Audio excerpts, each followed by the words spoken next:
And welcome back, everyone. Welcome back to another day, another weekend edition here of the OSC Rising Star Tournament number 17, day number 4. I'm of course OSI VIP. With him, I'm joined by these amazing players, by the people in chat, and by my plushies as well. Welcome one all to the fourth day, to the fourth week of OSC. Again, for those that are curious, this tournament is a tournament designed to feature and showcase the rising players amongst all the regions here. So we have players from Korea, players from Europe, players from the Americas as well, all competing to face off and to become the new season's Rising Star. Let's go. Again, this tournament is restricted, and players that have achieved too many accolades, players that are a little bit too high when it comes to their results, players like Beyond, players like Max, Clem, Hero, etc., are excluded from this tournament. Instead, this does give an opportunity for the other up-and-comers to compete amongst themselves. And I mean, they're still really strong players, don't get me wrong, still amazing players in their own right. Speaking of, we do have our first series of the broadcast, Jumy versus Hydra. We're going to be featuring players like Jumy, Hydra, players like YoungYakov and Baby Marine, Shameless, Percival, UD Soldier, Prome. We have 5 best of 3s ready for you here in the broadcast. Let's go. We have our 5 best of 3s. Meanwhile, a big shout out to Esther Warehug in the chat. God, thank you so much. Thank you so much for subscribing for 14 months. 14 months of subscribing, 12 months in a row. A year, over a year of support, over a year, papi, over a year. 2 more years of casting, see, papi, see. all the years, papi, all the years. Will always be there, always, for StarCraft, But otherwise, thank you so much for subscribing, and we are jumping into our initial PvP of the broadcast. Coming into this, Hydra, of course, he is hot off the heels of an epic LAN win. Hydra, while all these other players were traveling to the Americas for SC for All and for the Canadian tournament Stellarfest, we had Hydra traveling to the UK to win and to claim victory over at Epic LAN. So Hydra has had his own accolades, his own wins here in recent times, and now he faces off against Jumy. Let's go.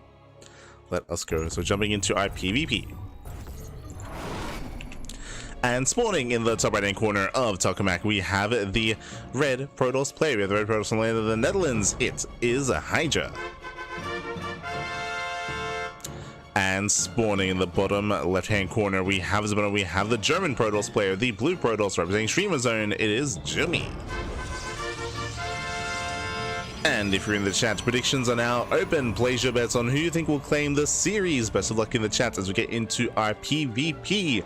Here we go. Again, the first of many best of 3s here in today's broadcast. Of course, last night we were live with the RSL, with our rival StarCraft League Season 3 playoffs with the grand finals. It was a very intense tournament, a very long tournament as well. I'm giga tired. We got like what, 4 hours sleep? We have slept for 4 hours, and we have a lot of StarCraft today. After this cast, of course, we have another cast later on this evening. In around 8 hours. 10 hours. In 10 hours from this message, we're going to be live with our next broadcast, which will be the second half of day 4, which will be more OSC Elite Rising Star casts, more matches, more upcoming. So again, we will get there later on tonight. Again, that's going to be in 10 hours. And then we have day 5 tomorrow. Let's go, buddy, let's go. For now, 2-gate opener out of Jumy, 2-gate opener out of Hydra. Jumy does go for the gateways here further back in his own main. Interesting variation here out of Jumy. Basically what is occurring here is standard openers, mirrored builds, but Jumy is going for the gateways further back. As opposed to Hydra, Hydra has the added benefit of having SimCity now, so he can easily wall up and wall off against harassing Adept Shades. Meanwhile, Jumy doesn't have that luxury, but he has some other advantages. The plus side of going for your site defense this far back, one, it does mean that if your opponent's going for an all-in, it means your production isn't exposed. Otherwise, the gateways, the pylons, all of that will be exposed here at the ramp.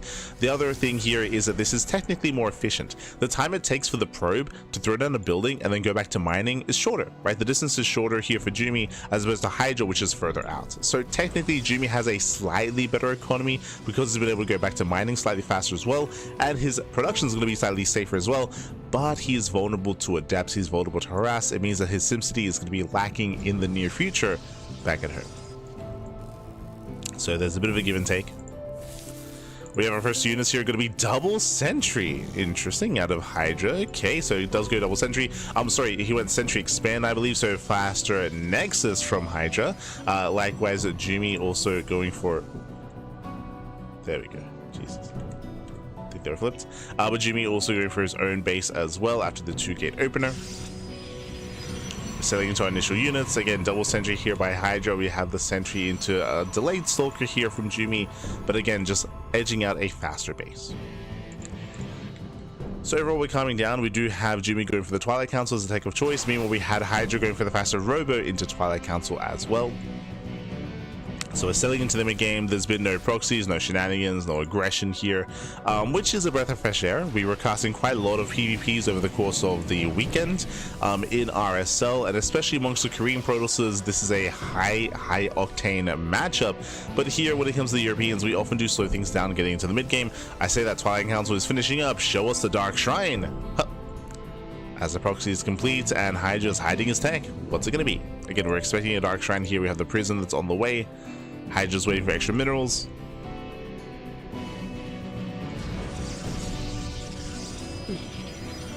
And there it is. There it is. There's that Dark Shrine. Meanwhile, we have the Hallucination Scout out of Jumy. Does scout the Robo, the Twilight Council, the 2 gateways as well. Doesn't see much else yet. We do see Glaives beginning here, but I believe this should be a fake out for Hydra, just trying to show off an upgrade when really there is none. Meanwhile, Jumy going for his own proxy. How many gateways? I believe, yep, 2 at home, 1 across the map. So we're 3 gates out up here.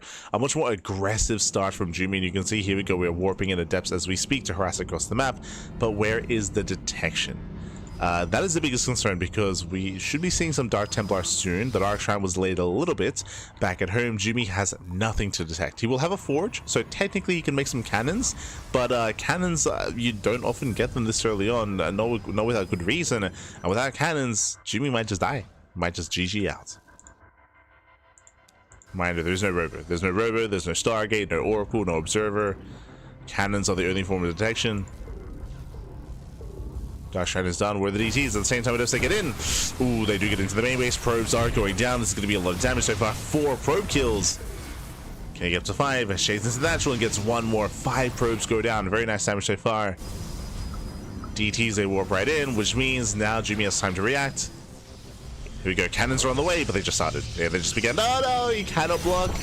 That's a kill on the cannon. DTs, they get into the mineral line. At the same time, with Eps, they don't quite shade into the natural. Yeah, they're quite shade in, but this is already critical damage here. 0 mining in the main base for Jumy. Probes are going down. Jumy, he's all in. He's rallying everything across the map, and Jumy will lose everything, or at least he should. Yeah, he will. He's gonna lose everything. He's forced all in. Back at home, we need shield batteries. Hydra getting a 3rd base is greedy. This is a greedy start here from Hydra. Hydra, he has to cancel. We gotta warp in as much as we can. And DTs is still wreaking havoc. There we go, some hallucinations. Let's go.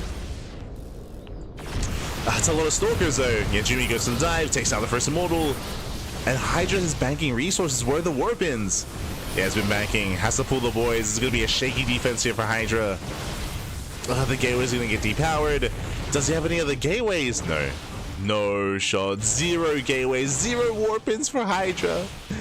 This should not be happening. Again, the DT across the map is not quite killing the workers. We have a little bit more mining here, but last no production for Jumy except for the 1 gateway.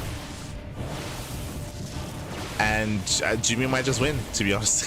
What do we have? We have 2 sentries in the depth. But we still have, what, 8 stalkers.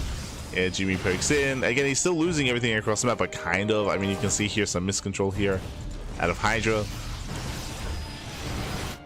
DT's walking back home. DT's late. Defensive DTs is all we needed, but again, Hydra was missing warp-ins. He was missing warp-ins.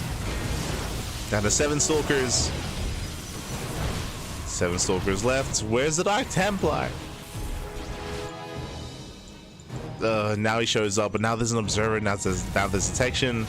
Messy reaction, messy defense here from Hydra.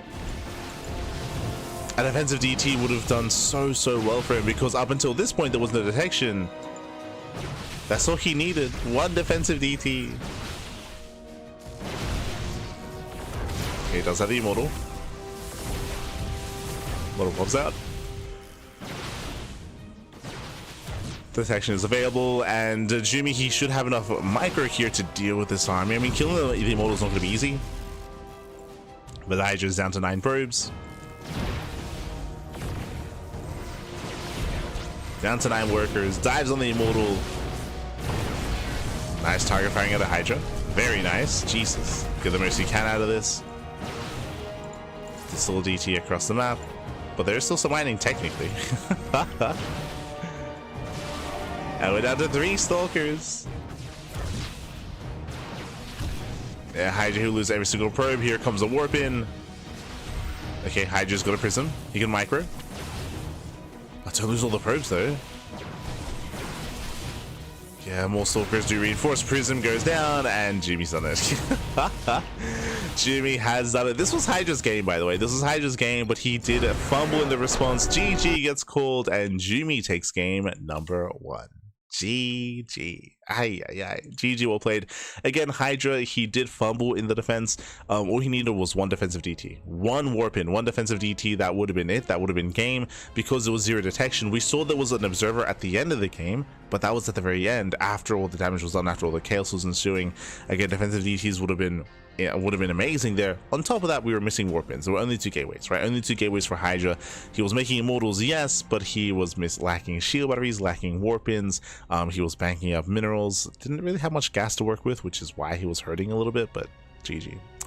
GG well played. Jumy, he was able to bring it back from the brink of defeat, and with that, Jumy takes a lead. Now we're jumping into game number 2. Let's go. Jumping into game 2. And again, Hydra, he had it, baby. Strategically, Hydra had one, but the execution there was lacking, and now we're getting into game number 2. And spawning in the top right-hand corner of Hecate, we have the red Protoss player. We have the red Protoss from land of the Netherlands. It is a Hydra. And spawning in the bottom left-hand corner, we have his opponents. We have the German Protoss player, the blue Protoss. Representing Streamer Zone, it is Jumy. Here we go. Let's get into our PvP. And Jumy does take a lead again from the brink of defeat. He was able to bring it back, able to micro his heart out, able to be hyper-aggressive golden across the map. And thankfully for Jumy, there were no defensive Dark Templar. There was only the 1 Immortal, barely any gateway units. And Jumy did overwhelm.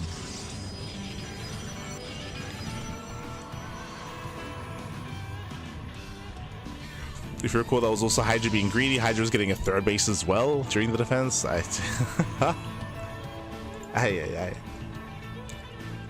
It's crazy, man. It's crazy.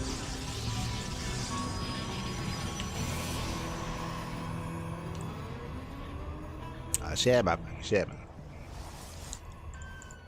Top there.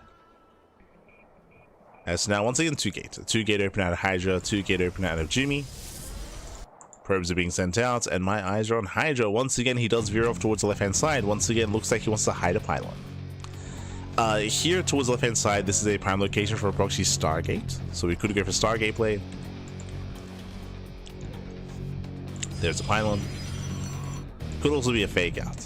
True.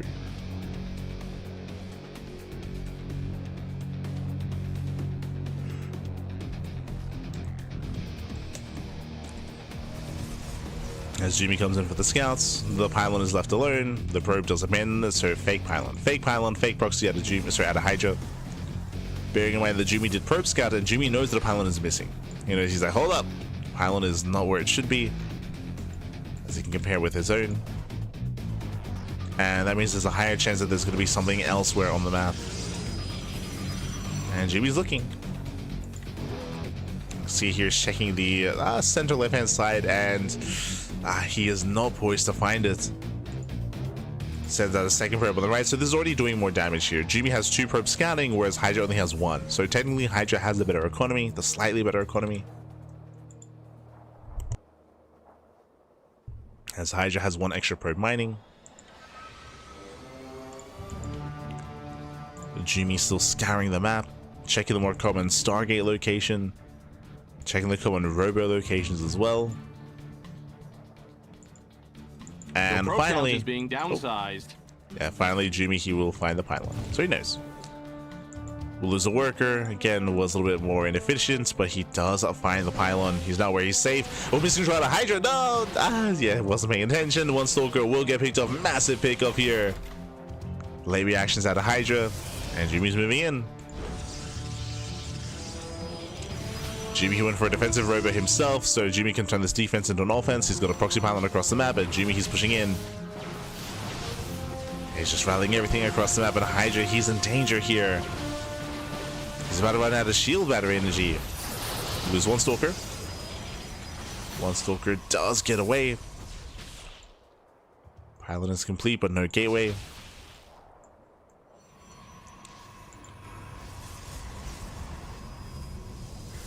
And Jumy expands. So Jumy is not going for the one-way soul in. He is still reinforcing across the map, but he's chilling, he's expanding. A later expansion way to Hydra. Jumy is committed.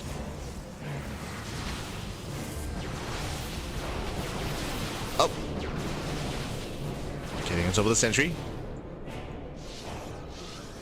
Attempts to shade into the main base. Thankfully, there is some SimCity here. Hydra does react.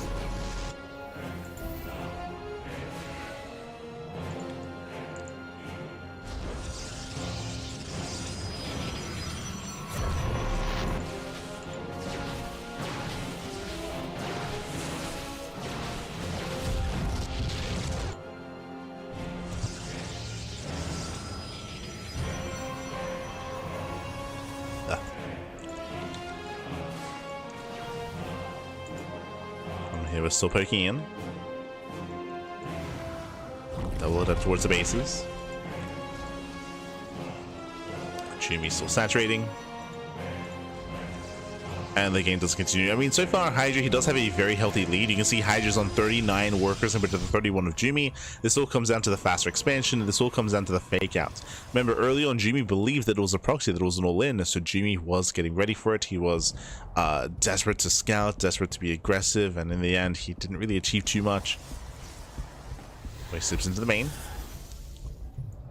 Slips in toward Epsilon one-shot probes. They can and they will. 1, 2, 3, getting into 4 probes. Can we get 5? Oh, not quite, but 4 probes do go down. Nice pickups here out of Jumy. Denies mining as well. And just like that, Jumy is recovering. Jumy is catching back up. Now, of course, Hydra has had more mining for longer, and Hydra's now going to be capitalizing on that better economy with a 3rd base. So Hydra's building up into the mid-game. Jumy back at home, he's going to have the faster +1, faster upgrades. I mean, faster +1 at least. Later, Twilight Council.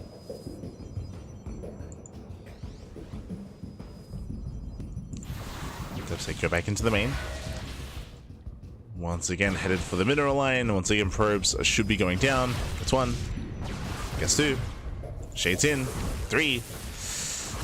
Getting into 4. Do we get another? Do we get 5 more probes? He does. Yeah, 5 probes go down. Ay, ay, ay. 9 probe kills in total.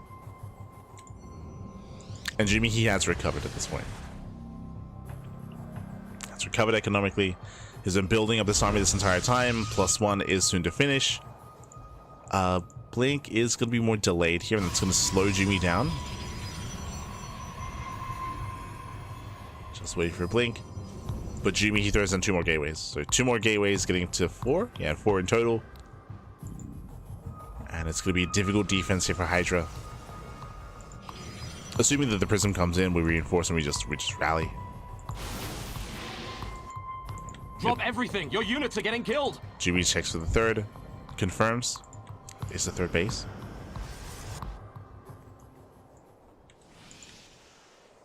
And here comes Jumy. Hydra taking towards glaives and +1, but again, these upgrades are late. They're later upgrades.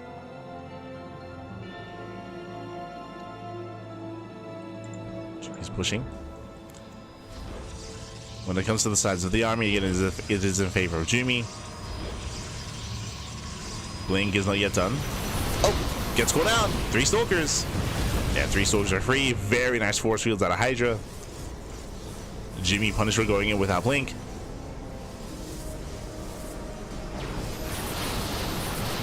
He has his own kind of force fields.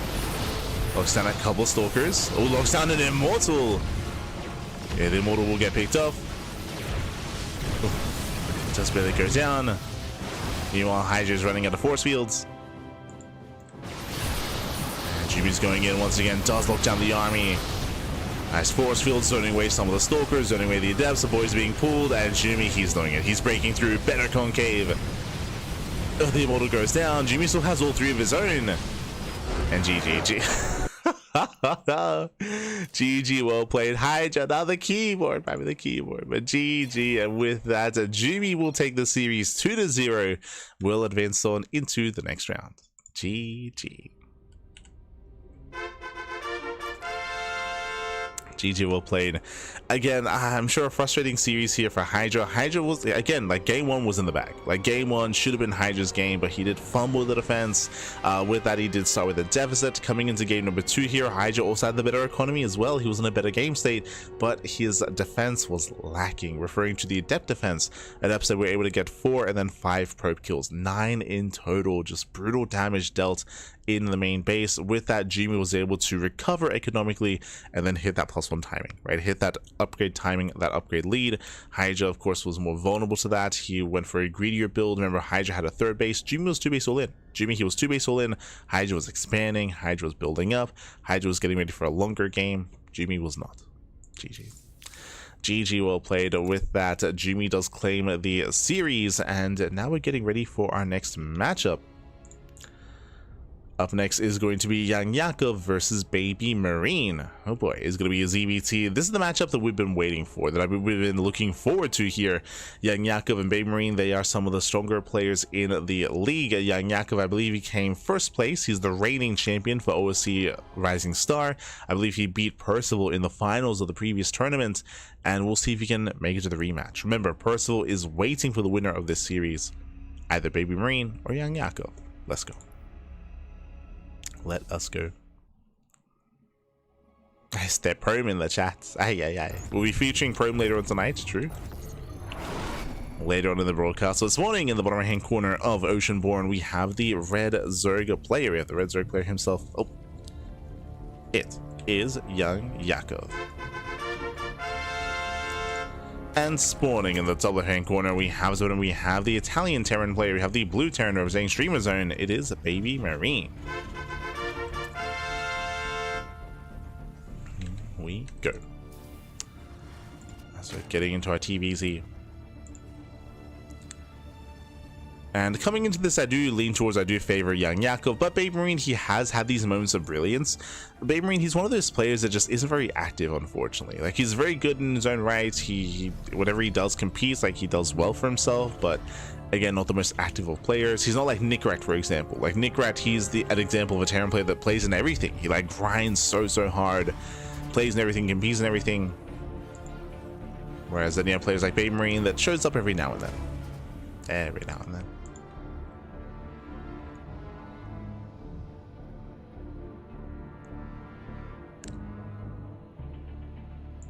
As Yakov does take his natural. Again, hatch gas pool, standard open out of Yakov. Likewise, Baby Marine going for his own Rax expand. So we're calming down. Welcome to Oceanborn. Oceanborn is one of the older maps of the map pool. It was in the ladder, I want to say like a year ago. It hasn't been that long, but around a year in time. So it was in the ladder map pool in recent memory. And it was around for, I want to say 2 seasons, for around a year. Oceanborn did get played out, for sure. Did get played out. Some of the features of Oceanborn is an accessible 3rd base, an accessible natural. We saw a lot of 2 base all-ins. A lot of all-ins were on Oceanborn. A lot of German taxis, for example. A lot of ARAXs. The reasoning for this is because the 3rd base is a little bit more accessible. There's no ramp coming to the 3rd. The ramp, the elevation is here in the center of the map. Once you can get past this point, then you can it's just smooth sailings here towards that 3rd base, or you have a more natural rotation over towards the natural base as well. So a lot of players have difficulties defending here on 3 bases, but once you can get your 3 base set up and get a 4th base up and running, then you can extend the game. And we actually saw a lot of late game on Oceanborn once you go past that point.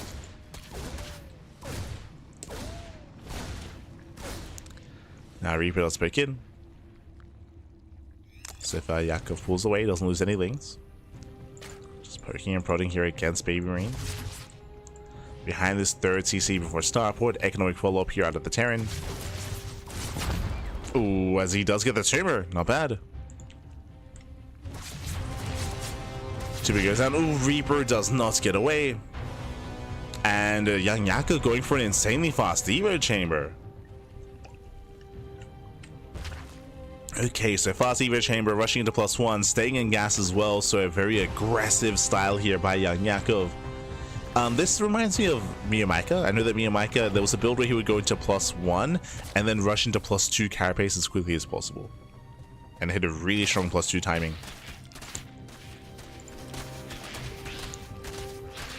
With Mass Sling.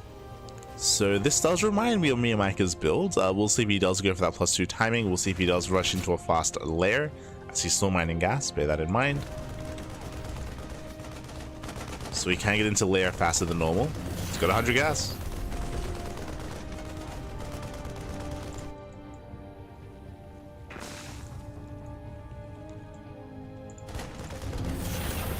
Now Yakov is joining up. He's saturating. There it is. That lair has begun. There's a 4-minute lair, so very early lair timing. He cancels +1, starts up +1 range instead. As why he scattered the add-on swap. He scattered the mech. So mech out of Babe Marine going double factory. Yakov, he has to switch gears. He was rushing into +1 carapace into +2 carapace, but that is no longer the case. So Yakov's opener didn't really lead to much, but at least he's scattered. At least he's aware of the mech. The Blue Flame Hellions. So mass Blue Flame on the way. Roaches on the horizon. Space Marine is embracing his battle mech, going into Cyclones as well. Bearing in mind the Cyclones are weaker than what they once were. Oh. Doesn't quite get in. Roach production has begun.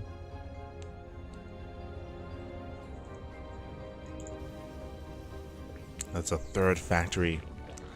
Interestingly enough, Babe Marine, he got the one Cyclone, which should be rallying soon, but he is switching to tanks. Which makes sense. Again, Battle Mech is less effective than what it once was, but going into a traditional form of mech is still seen. We're seeing the top Terrans embrace this more Hellion tank composition of mech. Hellions are damage to the middle line, they get 2 drones. And Roaches, they cannot keep up.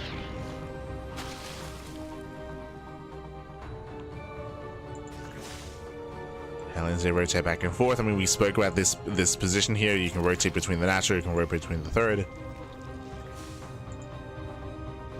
And tanks are amassing. Now, the scary thing here is that this tank count is going to build up insanely quickly. And eventually, Babe Marine, you can just push across the map with it. But now they're double armory, getting into 3-base saturation. Babe Marine, he's turtling up back at home. We're going to be here for a while. Meanwhile, YoungYakov, he's not droning. You can see here he's cutting workers early. No 4th base, no droning here at the 3rd. Cutting workers at 59. And it looks like YoungYakov is going for an all-in. But he's all-inning into tanks. Lings, they try to force 75, they get 1. Just 1. 1 tank goes down. Roach Ravager rallying in. Can he get all 3 tanks? He barely can. Gets all 3 tanks, but now we have a massive amount of Hellions he has to worry about. Hellions are they're not ideal against Roaches, but this many might be enough. They morph in. They morph into Hellbats. That means that YoungYakov can kite. Tank has arrived, but Yakov, he gets into the 3rd base. SCVs are going down. And Babe Marine, he barely cannot keep up. He barely doesn't have enough. This was so close as well. Remember, Yakov, like those Lings, they were able to get a tank. They were able to force some friendly fire. It was so close here that Yakov was able to break that tank line. And then Yakov, he should have enough. Again, the Hellbats, they fight out of range of the tanks. Banshee has arrived, but SCVs are going down. They're losing more workers. It's going to be 14 SCV kills. Oh. Ravagers, he wants a tank, he gets it. Tank goes down. Takes down the tank, going for the other. Ooh, there's another tank on the high ground. Babe Marine, he's holding. Jesus, massive tank shots. Oh no, he doesn't get it. There we go. There we go. Oof. But that was inefficient. That was inefficient towards the end. Yakov bleeding out a lot of units. Spire is now on the way. He needs that anti-air. Yakov is now droning up. Before that blunder, before that fight into the natural base, I would have said that YoungYakov was in a better position. He still is, but not as great as it once was. Forcing a lift. Roaches are going to get the hell out of here. Free damage by Baby Marine. Scans, gets eyes on the would-be fourth base. Remember, the fourth base is late for YoungYakov. And economically, Baby Marine is not too far behind.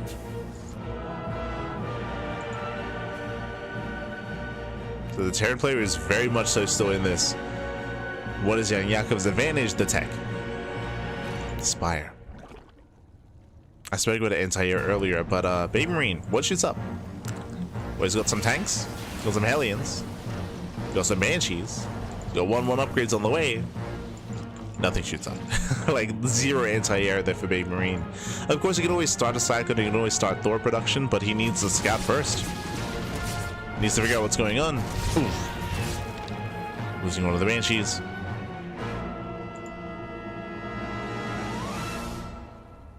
We're holding on to those mutas. Now is the time. Now is the time to go for it. The muta's back.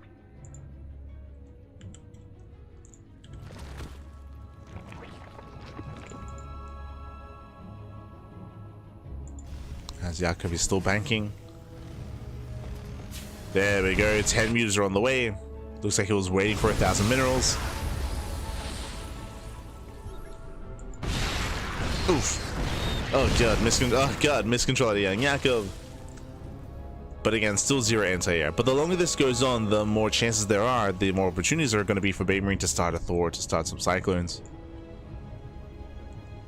I do like that YoungYakov, you revealed his roaches and we have 20 mutas on the way. Ah, he waited too long. Here come the Thors. I mean, there's still a window. Here come the mutas are moving out. So there's still a window in time where he can make this work. Thors and Widow Mines are on the way. Mutas are revealed. It's go time. Yeah, it's go time. Hellies, they're just A moving into the mineral lines. They're just diving in. Mutas, they will get all these tanks. The drones are going to get roasted. How about some morphing in? Roaches are required, drones are going down, losing up to 18 drones, and he's not done. Yeah, he's not done. He's killing even more workers. Mutas, they trade well for themselves. They get into the mineral lines. One more volley. Ooh, the turret goes down. But that's going to be 27 drone kills. And here come the Thors. No! He's going to try to magic walk, but there are 3 Thors. Oh, Maestro connects. And he's running out of mutas. Yeah, he's running out of mutas here. He can maybe get one more Thor. But this was not worth it here for a trade. Losing so many mutas. Still getting more SCVs though. It's 19 SCV kills. Almost every muta did go down. Behind this, YoungYakov making more mutas. His roaches that get into the middle line. This is the damage here. It gets into the third base. And where's the anti-ground? He's got a handful of Thors. No tanks. Yeah, no tanks here to defend. I'm loving the switch out of mutas and into roaches instead.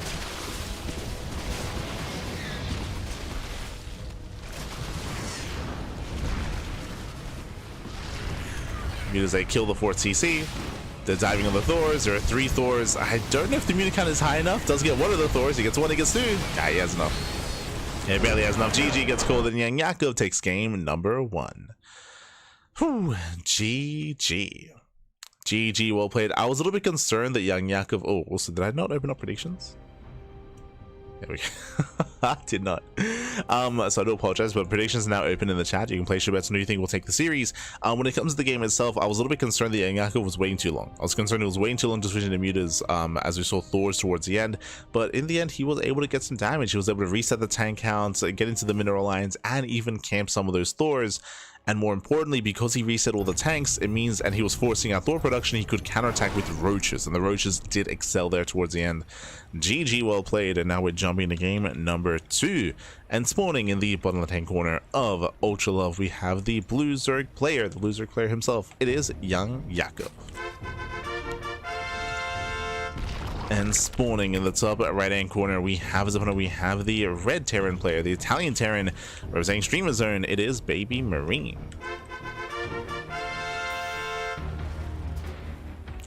We go. So jumping into game 2. Game 2 is going to be on Ultra Love. Again, this was a map that was in the previous map pool, also for 2 seasons. Did last 2 seasons. Does have a more accessible third base. Likewise, has an accessible area here in between the third and the natural. And we'll see what Baby Marine goes for this time. Remember last game he went into mech, he went into mass blue flame, Hellion into mass tank. Do we go into mech again? Do we play some bio? Eyes are on the Terran. Yakov, for the most part, he was just reacting to his opponents. He did go for an earlier Eva chamber, was trying to rush into +1, but that was not the case. Oh, going for a gasless opener. Okay. Yakov. So if you remember, especially in this map pool, this is a viable build here just because of the terrain. The terrain, specifically the ramp. There's a ramp coming into the natural, and how do you defend the ramp? Queen, Eva Chamber, Roach Warren. With some Sim City and with Queens, you can defend the natural base very easily, which is why you can get away with delaying your gas. So delayed gas, delayed link speed, delayed link production. This is a very greedy build. It means that YoungYakov can drone up harder and focus on mineral income more as well as he delays his gases. As a result, we often do skip link speed. You often skip link speed and you just get into 2-base Roach, or technically in the latest patch you can go into 2-base Muta. But we're expecting Roach play here out of YoungYakov. Meanwhile, standard opener out of Baby Marine. Queens are on the way, Lings are on the way. Now we're settling in.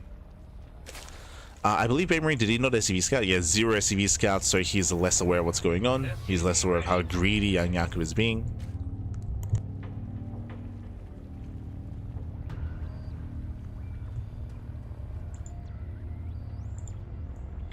As the Reaper moves out. Gets a drone, not bad. Nice start here for the Terran. Baby Marine checks for the third base. There is no third. YoungYakov, he stays on 2 bases, and again, as we mentioned, he should be looking to wall up and wall off. And are we going for the fast lair? That's what I'm curious about.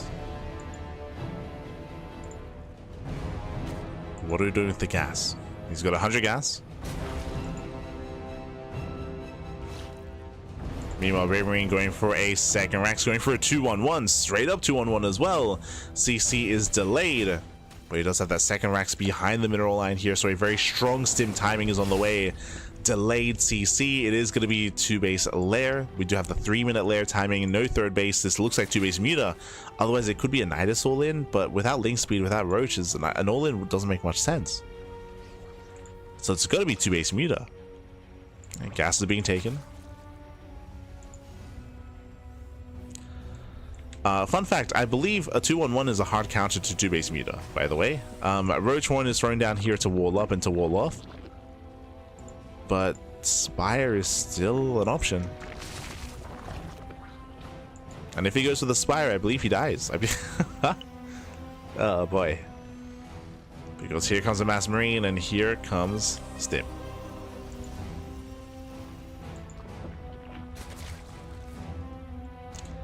Carapace on the way.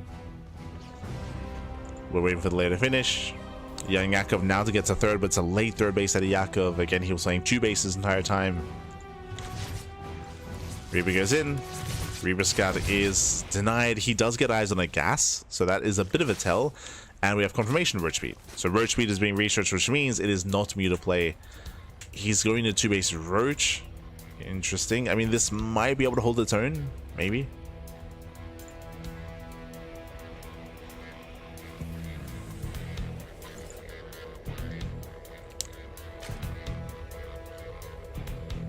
Still not entirely convinced, I'll be honest. But Yakov is massing up his roaches. The bio is building up as well. Oh, so we're going for a Hellion drop, okay. Hellion drop slips in. Spots all the roaches. Now Baby Marine knows. Now he's aware.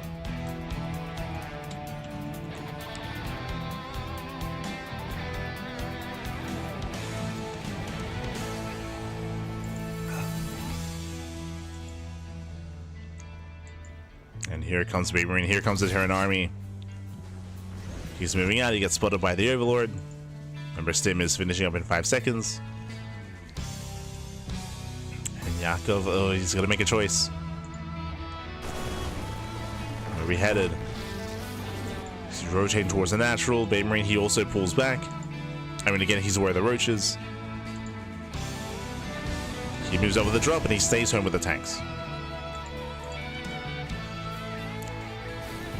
Tanks, they do siege up. Yeah, they siege in time. Double drop is moving out. Back at home, what is it to defend? Ooh, nothing. There's nothing at home. He commits. He roaches up the ramp, but he does wall up in time. Nice reaction here by Baby Marine. He walls up. He walls off the natural. Drops are moving in, and back at home, droning. Back at home, Yakov, he's droning up. He is racing back home with the roaches. And he will defend. Yakov is keeping up. He defends back at home. Spyro's on the way for meter play. We thought it was going to be 2 ace meters to begin with. Delayed meter play instead. Oof, Baby Marine still gets 6 drone kills here with his Hellions. 6 drones go down. Baby Marine, he still preserves his Marines. Behind this, going to his own 1-1 upgrades. And there is a 3rd CC. So he's not going for the all-in. Getting into the mid-game.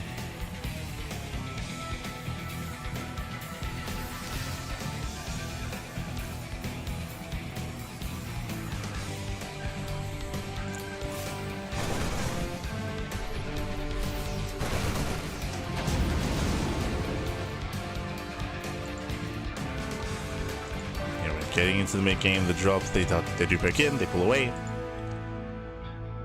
Yakov is almost at meter play. He's almost there. I mean, that will be a secure way to shut down the medevacs at least. And to maybe harass. It's still very gas intensive going roaches and meters.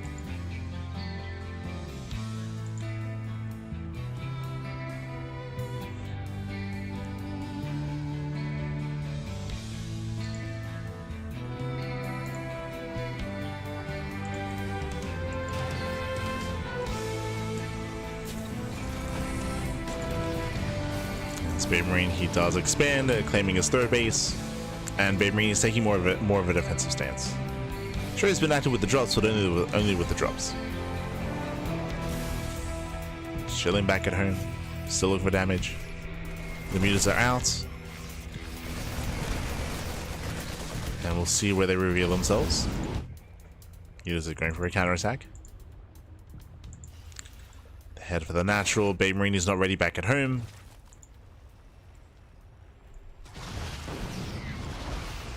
Couple of SCVs. Yakov is moving in. Again, the tanks are exposed. They're on their own. Yakov, he can break that 3rd. He thinks about it. Oof. Yeah, I feel like this is the opportunity here to try to get on top of those tanks. Yakov, he doesn't quite go for it. There was an opportunity, but now there's units in position. Now there's more buffer, more support. And Yakov is switching into Link Bane. We have the Bailey Nest on the way, Link Speed on the way, Infestation Bits. He's switching out of pure Roach Queen, Roach Meta, into Link Bane Roach Ravager. Yakov, he's missed his window. He's missed his window to do damage. And even though Yakov is max, remember, the soup does lie. The soup is lying. It's inflated supply. Basically, he invested into all these roaches and he did nothing with them. So this could have been a faster 4th, a faster 5th base, faster saturation, better upgrades, faster link speed, faster Bailey Nest. Could have been faster attack. Instead of all this Roach Ravager. And now it's just being outscaled.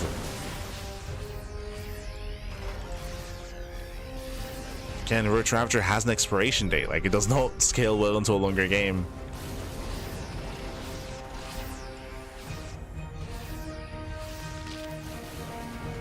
There are some fungals.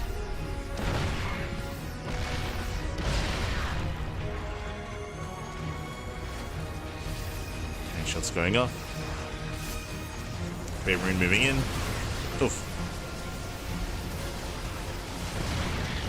Yakov trying to engage. Going for a massive counterattack instead, but this also means that there's not much less to defend. And we're going for the base trade. We're going for the base trade. Roaches, they get into the natural. Roaches, they peel off into the third. And Baby Marine, he just moves right down the center. And without Banelings, like, you cannot stop this army. I mean, technically with some well-placed fungals, sure. Like, if some fungals can connect, then maybe. Meanwhile, Roaches, they break through the natural. They do get 27 SCVs. But at the same time, this position here between the bases is just brutal. Baby Marine, he kills the third base. He kills the fourth base. Yakov is down to 2 expansions. At the same time, Yakov does not mining at the third. Mutas, they go in. No anti-air. Let's go. Mutas, they get a Liberator. They get the second Liberator as well. And Baby Marine out of position. He's getting another expansion, but he's losing tanks. Losing Liberators. Expensive losses there for Baby Marine. He's just trading as best he can. Kills another expansion. Again, Yakov is stuck on 2 bases, but he does have some Link Vein. And now we have 2 base versus 2 base. Or really 1 expansion. 1 base versus 2. God. As Baby Marine, he lost so many SCVs. But he has the better army.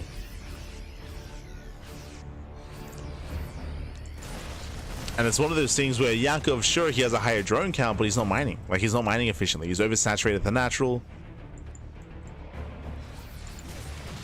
More drones being hunted down. And the army is still in favor of the Terran. Tanks are on siege. Tanks getting caught on siege. Link Bane is rolling in. Decent Baneling connections.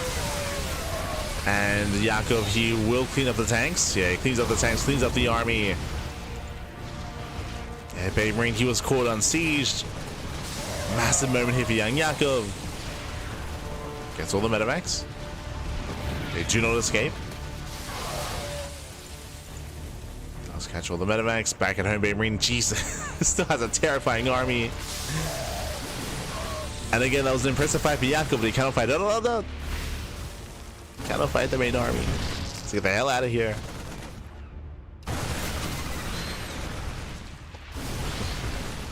Oh, they do catch a Marauder. Mutas, they get into the mineral line.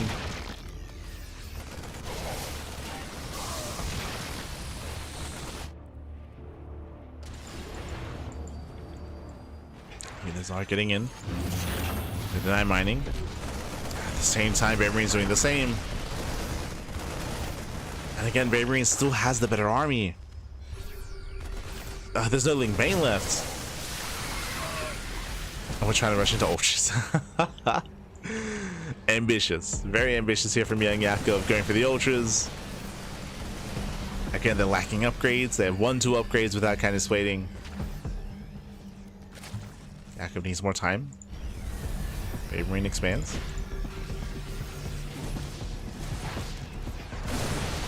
Okay, he's moving in. He's going in, Pappy. Nice fungal. Fungal lands, but the wall is falling. Oh, lands on the front. Nice fungal here. Very nice. Vials break through. The army is heavily overstimmed.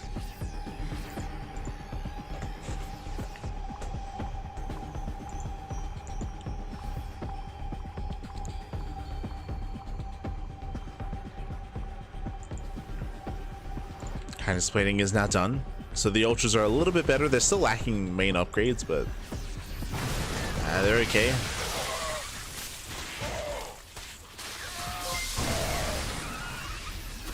Yakov can't quite chase. You know, big shouts to Nox Platform in the chats. Gah, baby, gah. Thank you so much. Thank you so much for the raid. Hope you had a great stream. Hope you had a great ladder session, I'm assuming. Welcome, bienvenidos. We're mid-series here with YoungYakov versus Baby Marine. We're getting very scrappy. Getting very, very scrappy here. We have Baby Marine with a better economy. He does have his third base plus mules, so he does get back up to full saturation on 3 bases. And YoungYakov, his economy is still lacking, his creep is still lacking, and he will bully back one of these bases. Another expansion goes down. Oh, nice fungal. Oh my god. Yeah, massive fungal connects. The Ultras, they trade well. And that's what he needs. He needs to land these fungals. Even off of creep. Yakov is chasing. Spots the tanks.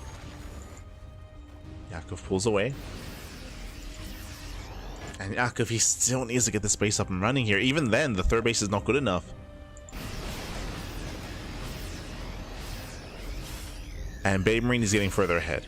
We got Liberators on the way. We have Widow Mines, Drilling Claws as well. +3 upgrades have now begun for the Terran.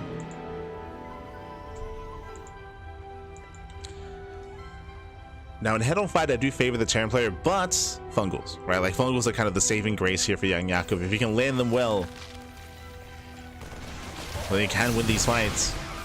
Speaking of, Fungal grazes some of the Marauders. No follow-up. He did whiff the second Fungal as well. I believe there's one left. Yeah, there's one Fungal remaining. He needs a little bit more time for a second. First one, good connection. Oh my god. Bows down some medevacs. Still a rough trade here for YoungYakov.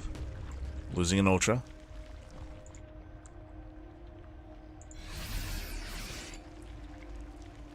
But hey, he does retain the Infestors. They stay alive. Got some Vipers on the way as well. And Yakov is very spellcaster reliant. And Baby Marine is just brute forcing it. He's not taking into ghosts. No EMPs, no snipes. Just going mass Lid Marauder.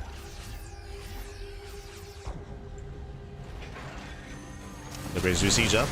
Vials do get one. Fungal grazes the army. Oof. Ultra goes down. That was the final Ultralisk. Yeah, no Ultras remaining. And Yakov, he cannot engage. We get a decent Ling run by. Gets a handful of SCVs.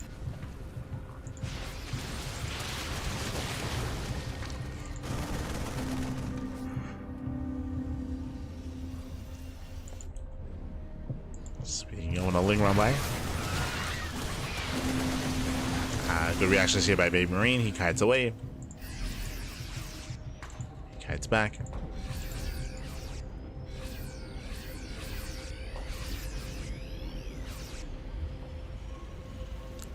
Yakov is really scared of siege tanks for good reason. But if you recall, that wasn't the case in game 1. In game 1, he was able to get into the siege line, break them. But here, he's been playing from behind for quite some time. Like, again, like I don't blame him for not trying to engage. Does go for the power bombs. Nice connections. Once again, trying to wait for the army to push it to him. Nice Fungal. Once again lands. But doesn't have enough. Ultra trying to break through. The Ultras that get focused down. Once again, no Ultras remaining. The Fungals were not good enough. I mean, there was solid, but there was just no follow-up. There were not enough Ultras, not enough on the ground.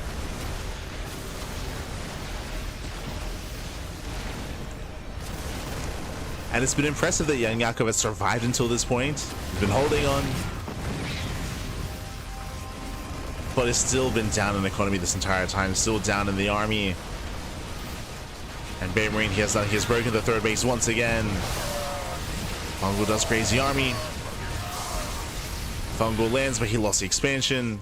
And Yakov, he's still on 2 bases. He sims in. He sims in. GG gets called, and Baby Marine ties up the series 1-1. Whew, GG. We are going to the ace match again. An intense back and forth here. Winding it back, we had YoungYakov going for a gasless opener into 2-base Roach into Muta play. But alas, if you recall, we spoke about how we didn't see any kind of usage of those Roaches. We saw that YoungYakov, he maxed out with the Roach army, and there was a window in time where he could break the third. But he was tentative. He didn't go for it. He did not go for the third base, and in the end, he had a bunch of dead supply. He was maxed out with Roach Ravager, didn't achieve anything with it. We saw the Baby Marine, he was able to catch up in supply and refine his army, getting into something more efficient, of course, with Biotank Liberator. And Yakov, if you recall, once he started switching into Ling Bane, it was like, oh, like he had maxed out on Roaches, didn't achieve anything with it, and now he's switching to Ling Bane, now he's switching on Ultras. that tech switch could have been faster. We could have seen a faster tech switch instead of maxing out, and in the end, Yakov just couldn't quite achieve enough with his roaches. GG. GG, well played. With that, we're going to the ace match. We're going all the way to game 3, and we'll see how this story ends. We'll see who advances on the face-off against Percival. Let's go. Let's go. So we're loading into the ace match. And spawning in the bottom right-hand corner of Pylon, we have the red Zerg player, the red Zerg player himself, being forced into the ace match. Can he bring it back? It is YoungYakov. And spawning in the top left-hand corner, we have the blue Terran player, the blue Terran himself, representing Streamer Zone. It is Baby Marine. Here we go, and welcome to Pylon. Pylon is one of the more, is the aggressive map in the map pool. All-ins are favored, aggression is favored, and this goes for both players. We could see 8 Raxes, we could see another committed mech push as well on 3 bases. We'll see what Baby Marine commits into. Likewise, we could see Roach play out of YoungYakov. I'm not opposed to Roach play, but if you go into Roaches, you need to be aggressive with them, you need to be assertive. You cannot allow your opponent to just turtle up and build up on 3 bases. You gotta hit your timings, otherwise it's a waste.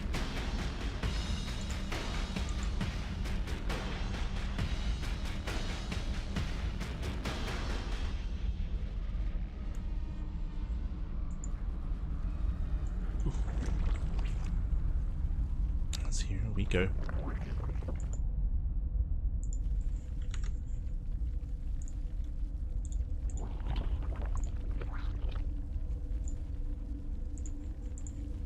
So now standard opener, this time hatch gas pool. Remember last game YoungYakov opened up gasless, but that was very specific to the map, very specific to Ultra Love. Here, standard openers.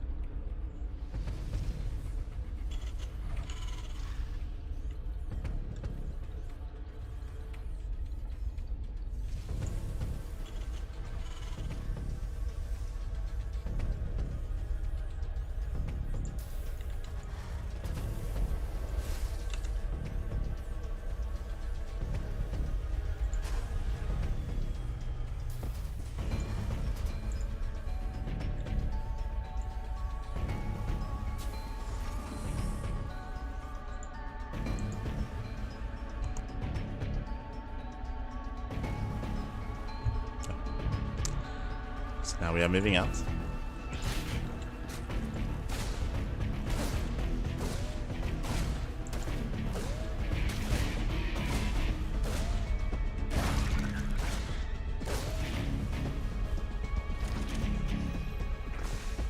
Now they would have the third CC here behind this, so economic follow-up here by Baby Marine, just going for a third CC before Starport, so economic build. Not being aggressive early on. And likewise, Yakov getting his own third as well. Just building up into our 3 bases. A much more passive early game here between our 2 players.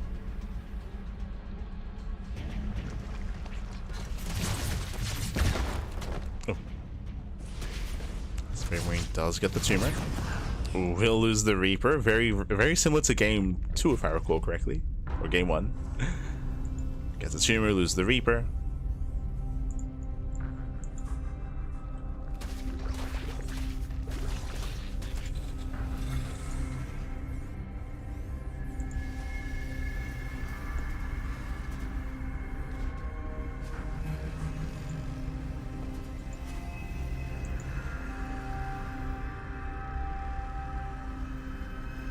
Out of that, we're still just securing ourselves.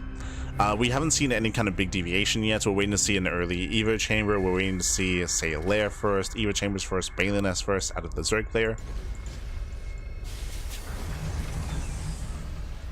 As Yakov has been able to scout. Yakov did confirm. Was able to poke him, was able to confirm the build. And it is just 3 CC Banshee. So we might just get into standard play, into Ling Bane versus Bio. Looking to be the case here. This is a slightly earlier lair. True. This is a 4-minute lair timing. Usually it's at 4:30. So early lair. Gases are being taken. And if we don't go for Evo Chambers soon, this could just be mutas. Yeah, four gases. It's very gas heavy. Still no Evo Chambers, no Bailey Nest. I'll be honest, I'm a little bit scared of the idea of going to mutas here on Pylon. Now we get a Bailey Nest here, but this is very late. We're still expecting a Spire. This map, we just mentioned it. It is a very small map, very aggressive map as well. It takes very little time to get across the map. We're going into a mech follow-up, second and third factory on the way. Okay. We have mech on the horizon here for Baby Marine.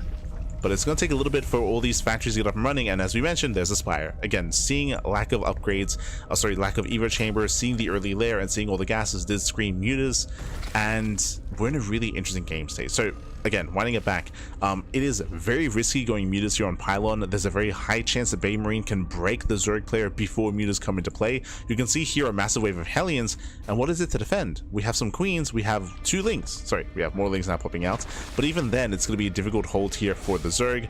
If Baby Marine was aware of what was happening, then he could break him, but look at this, double armory, all the factories are add-on swapping.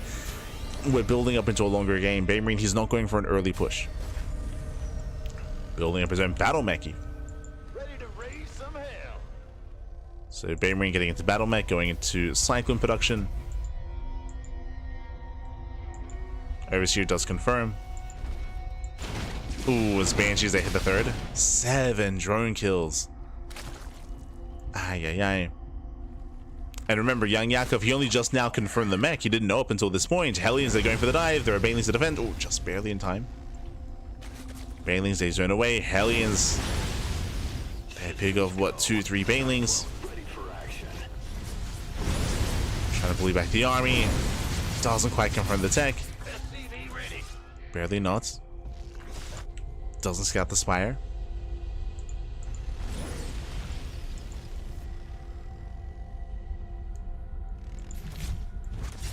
That is still a good amount of damage. That's still 8 drone kills on the Banshees. Again, Yakov playing on a knife's edge here.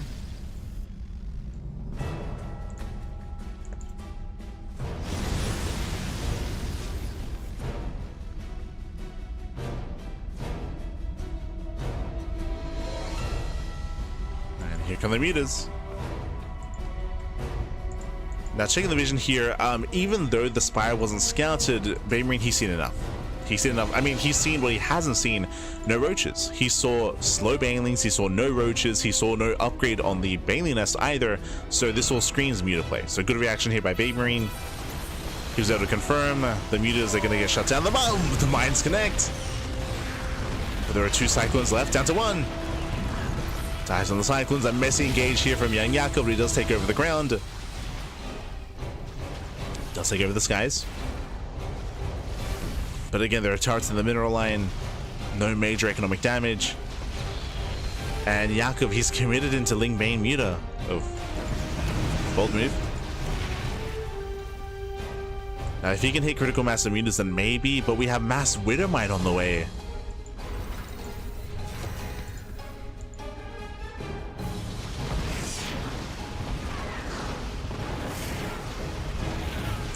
Other nice pickoffs. Very nice pickoffs. There's a couple of Hellions, maintains map control.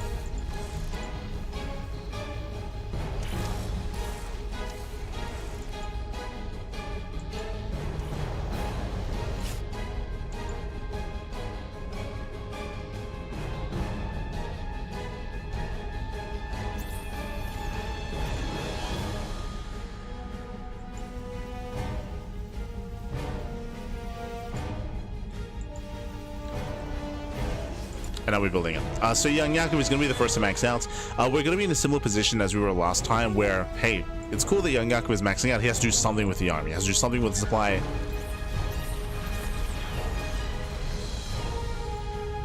As he is taking up, the Hive is on the way. He's diving on the Cyclones. A late reaction here. Ooh, Mind Shot connects. Brutal connection. So far, that's 13 meters going down. We have Ling Bane setting up on the left-hand side. But remember, the longer this game goes on, the better it is for the Terran. Like the Terran players just building up a more efficient army.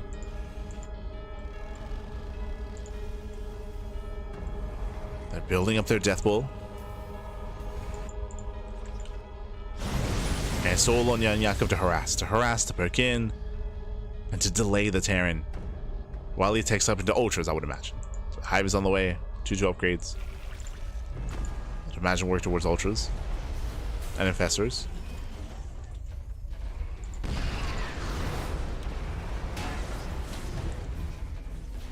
As units are being zoned away. Babe Marine, he's almost there. He's almost maxed.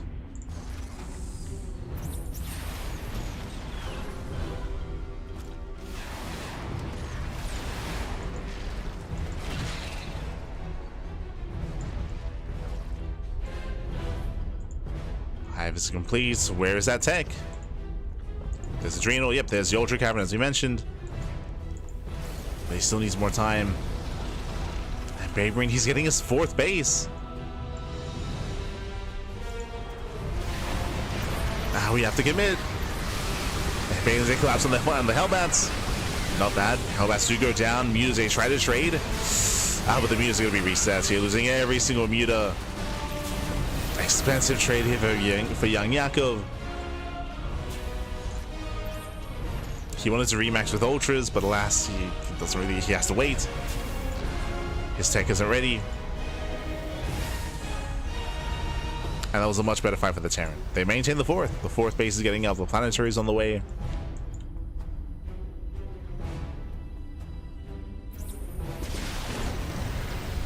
Yakov, he needs to buy time. He's going for the counterattack. Nothing here. Oh, good. there's nothing here. Lings, they get into the middle line. SCVs are going down. Babe Marine, he does pull away. He does pull away in time. He doesn't turn around. He's losing everything. He doesn't even have anything at the planetary either. Babe Marine, he's completely exposed. He will kill an expansion, true. As soon as they turn around. Ooh, they run into the Vikings. Oh, got him! Okay, they run into the Vikings. Cyclones are dealt with. And Babe Marine just caught completely out of position. He will get the expansion at least. He does get the hatchery. Ultra production has begun.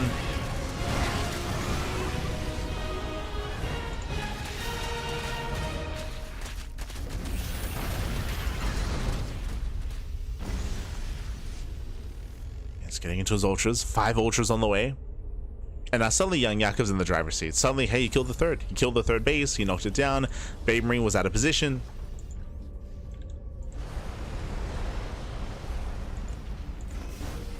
True, Babe Marine also killed an expansion, but that meant a little bit less. Yakov, he has plenty of bases, plenty of workers. He could afford to lose an expansion. As long as Babe Marine didn't keep pushing. And he didn't. Now the Ultras have arrived. So far 5, soon to be 7 Ultras. Lings, they catch reinforcements. Oh, they're a bit on a move. There we go. So a bit of miscontrol with the Lings, but hey, it gets us around on the Thor. Babe Marine is racing back home.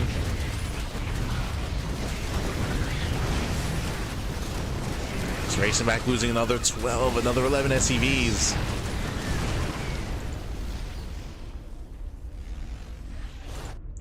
Babe Marine just being abused for his immobility. And now we have Microbial Shroud. Microbial Shroud is on the way. We have the Mass Ultra. Yakov, he's in control. And Babe Marine, he is struggling. He was in a better position. He did have a better fight at his 4th base until he moved out. When he moved out, he just didn't leave anything at home to defend. He was vulnerable. Ultras are diving in, they break through the Hellions. And he's getting on top of the tanks. He's trying to at least. That's a lot of tank volleys going up. Believes are overwhelming. Breaks through the Liberator line. It breaks through the Liberation zones, gets every single tank. And the Ultras, they keep going. Oh, let's let the Vikings, they do what they can. They do what they can. There is no answer here, but GG gets called. Yakov breaks the natural, and Yakov will take the series 2-1. GG. Whew. GG, well played. YoungYakov does claim the series. A shout to Baby Marine for making a series out of it, for going all the way to the ace match. And we saw a lot of mech here out of Baby Marine, both in game 1 and in game 3. And there was potential here in the third game. There was potential, but as we mentioned, after Baby Marine won a fight, he moved out. He moved out across the map, and he left nothing to him to defend, which means YoungYakov, smartly enough, did go for the counterattack. He went for the run by, and he was able to deal critical damage. He killed the CC. He caught the mineral line as well, catching reinforcements. And Baby Marine, he was just out of position. It was out of position. Across the map, he did eventually kill a hatchery, but only a hatchery. Was not worth it there for Baby Marine. He was pulled apart. It was pulled apart. GG, well played. And again, congratulations to YoungYakov. As that leads us into our next matchup. We did cover Jumy earlier. Jumy did take down Hydra in the PvP, and now he advances on a face-off against Shameless in another PvP. For now, we are going to be cutting to a break. We're going to be cutting to a break here, and when we come back, we'll have the remainder of the matches here tonight.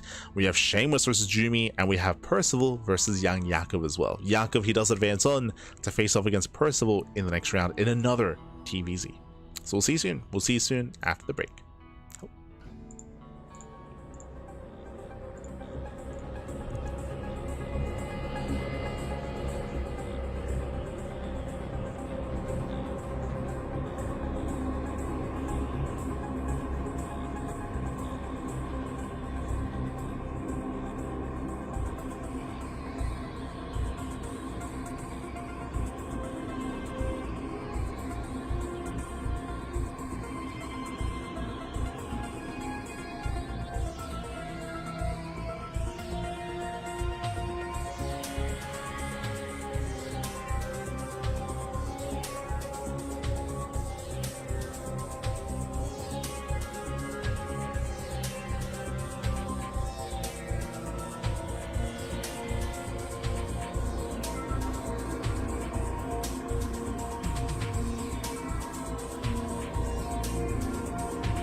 And welcome back, everyone. Welcome back. Whew, hope you enjoyed that lovely brutal OSC as we returned. We returned with the second half of the broadcast.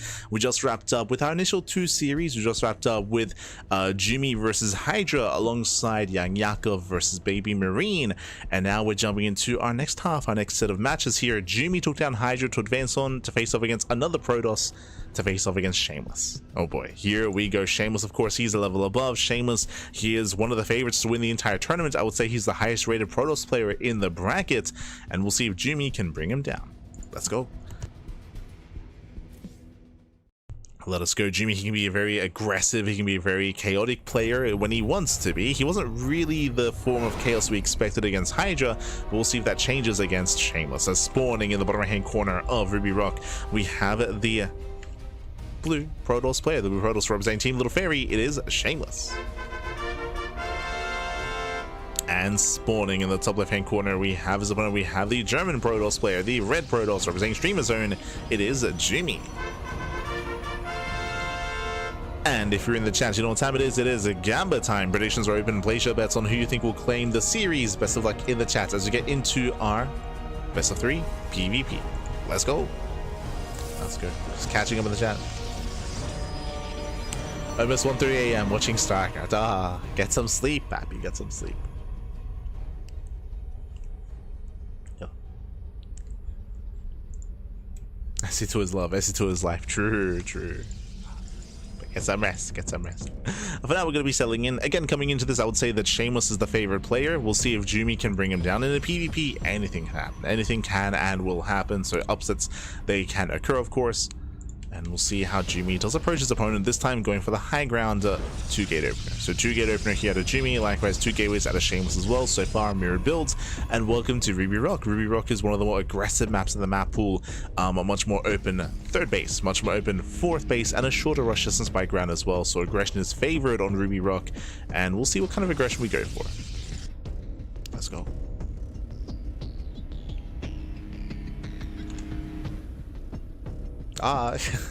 Shout out Oddstar in the chat.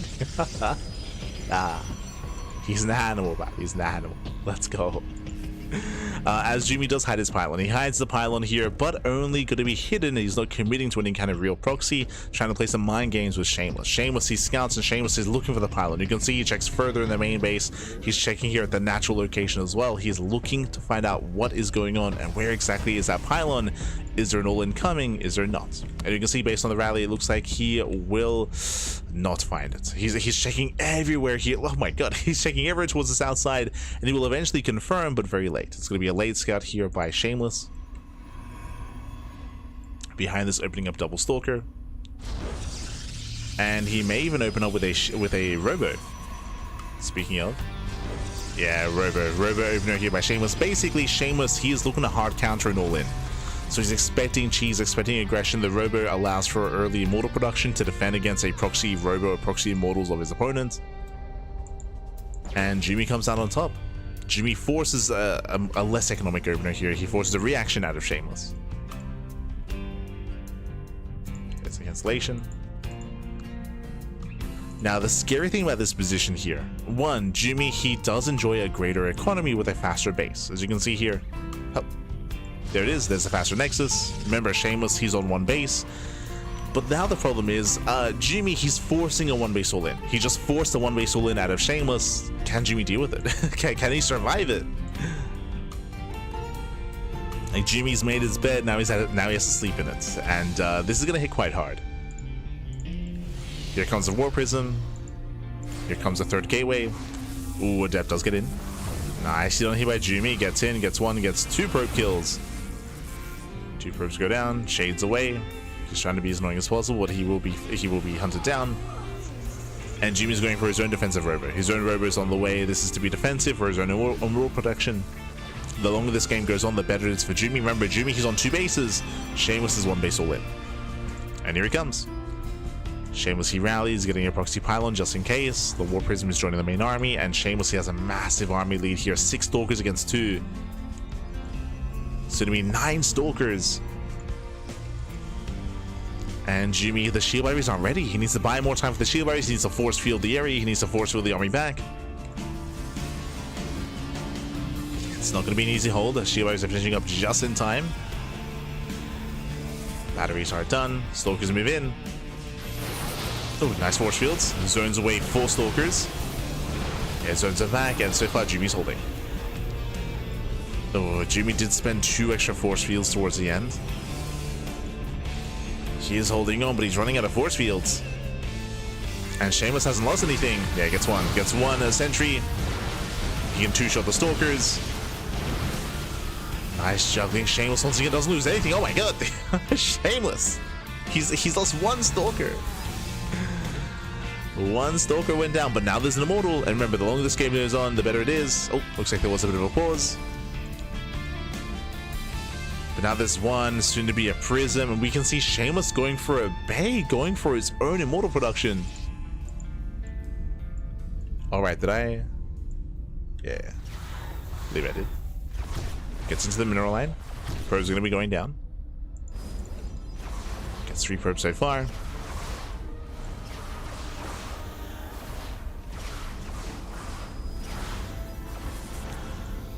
And gets 3 probes, pulls away. But again, we're building up more Immortals. We should be getting another Immortal, by the way. I'm a little bit concerned by the lack of Immortal production here with Jumy.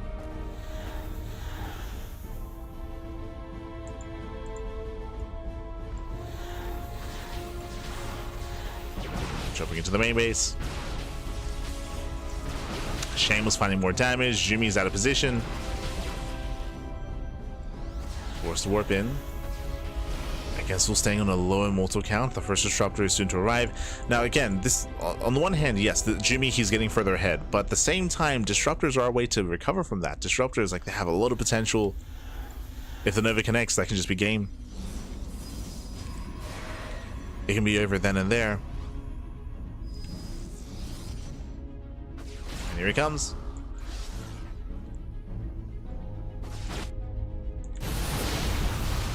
Now diving in. Oh, Jumy's going back.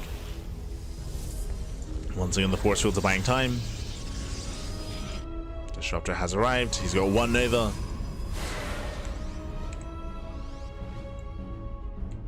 And he wants those sentries. Nova goes off. Oh, he lands! 3 sentries. Yeah, 3 sentries go down. Diving on in. Limited force fields. He's going for the kill. He's going for the kill. He's going for the throat. Shameless commits in. A greater concave. Massive army. The Immortal barely gets away.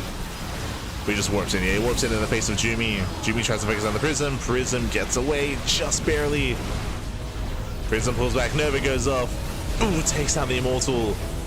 And there's another Nova. No. Oh my god. Catching a Stalker. And Shameless is on it. GG gets caught. Shameless he overwhelms. And Shameless takes game number 1. Ooh, GG. GG well played. Shameless lost taking lead in the series again. Jumy did have a decent start. He forced a reaction out of Shameless. Remember, Jumy forced the all in. He forced the all in because he mind gamed his opponents into his own robo. Jumy had the better economy, but alas, Jumy, his army was lacking.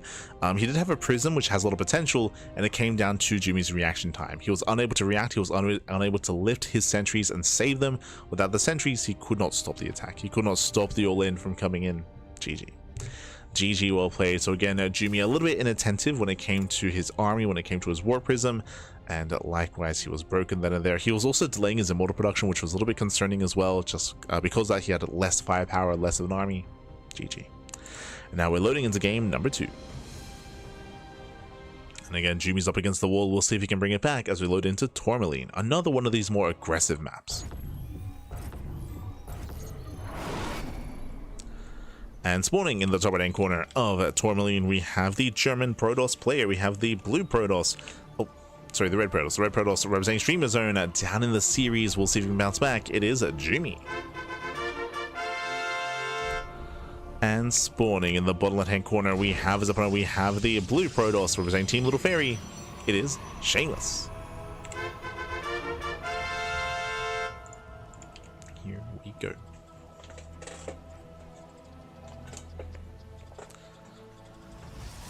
As we are settling in. And again, Jumy was trying to be cheeky in the first game. We'll see if he actually commits to anything this time. Does he go for the real proxy pylon instead? Does he go for another fake out? Does he play standard? Welcome to Tourmaline. Tourmaline is similar to Ruby Rock in the sense that it is one of the more aggressive maps in the map pool. but even more so. Do you see what I see? A massive ramp, a massive entrance specifically. We have a massive entrance here coming into the natural, a wide entrance here, a wider entrance here, and even at the third base we have a massive entrance coming into the third as well.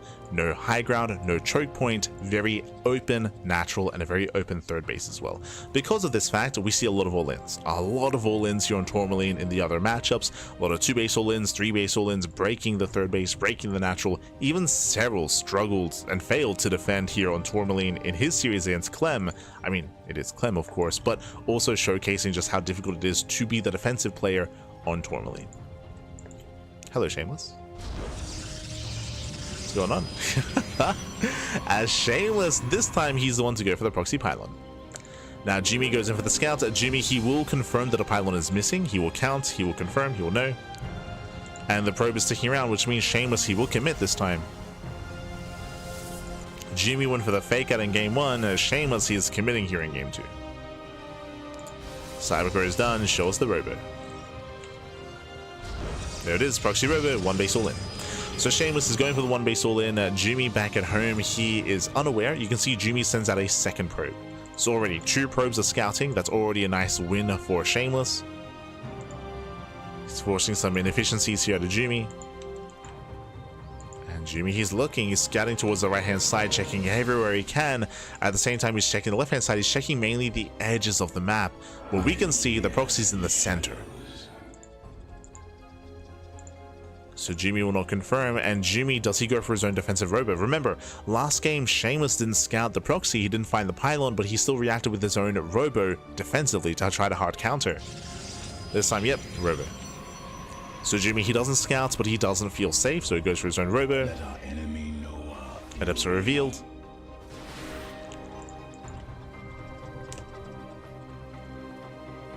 Shameless is moving in.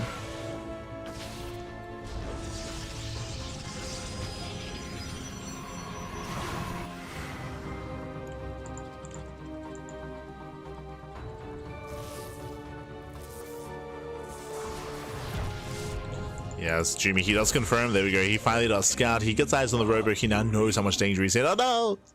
Jumy gets caught out, taking some extra hits. Third stalker has arrived.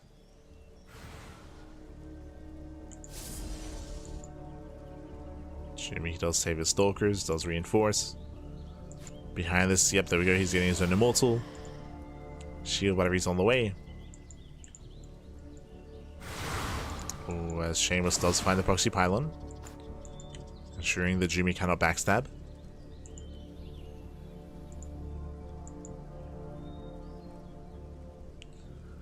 Building up more stalkers. Shameless just waiting for his own war prism before he can commit. Oh, prism is spotted. Jumy, he wants it. Doesn't quite get it though. Yeah, not quite in position. Jumy's zoned away. He's going to be zoned away. The Immortal will be able to do so. Forces back Jumy. Pylon goes down. Oh, that does supply block. Uh-oh. Yeah, brutal supply. We cannot supply block. Not against an all-in. Pylons are being thrown down. Jumy getting desperate.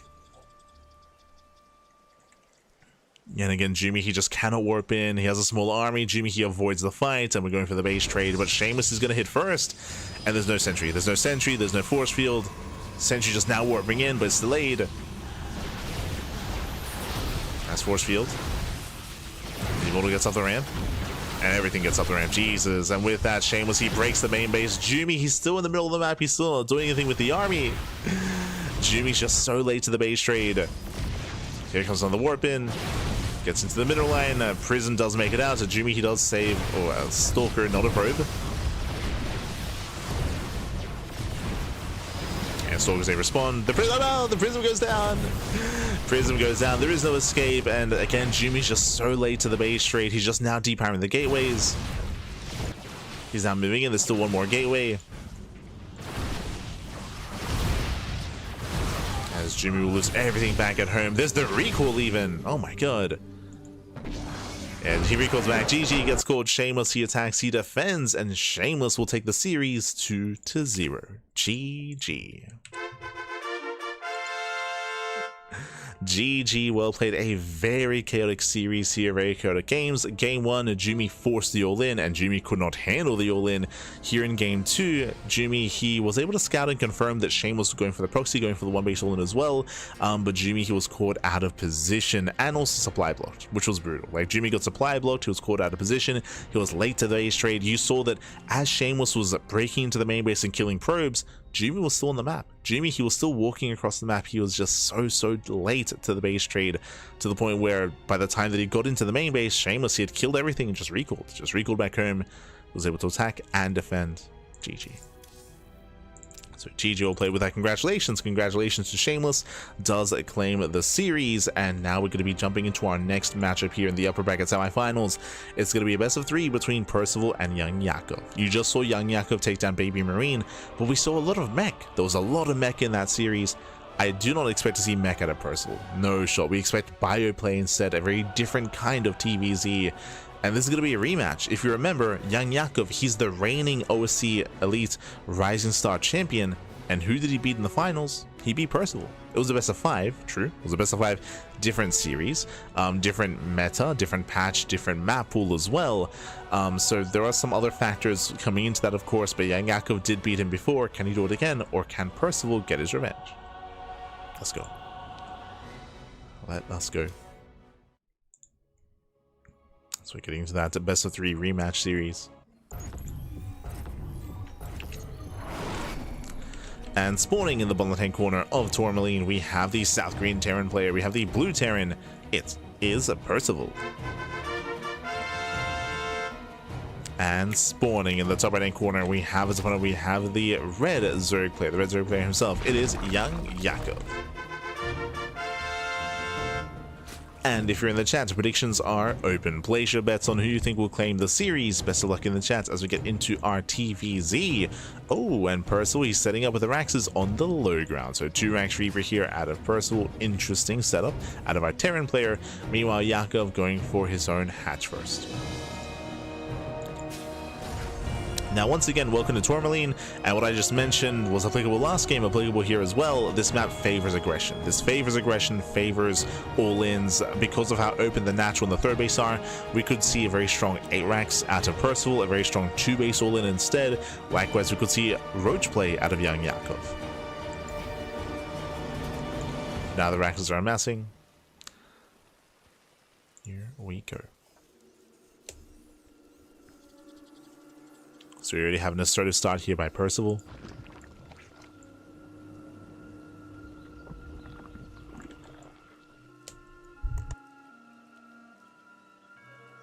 And we have hatch gas pull out of YoungYakov. Now something that has my attention here, I believe Percival, are we going to go into Marine instead of Reaper?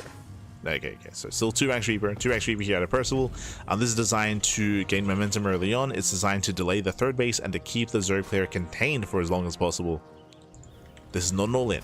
Not an all-in, just an aggressive start.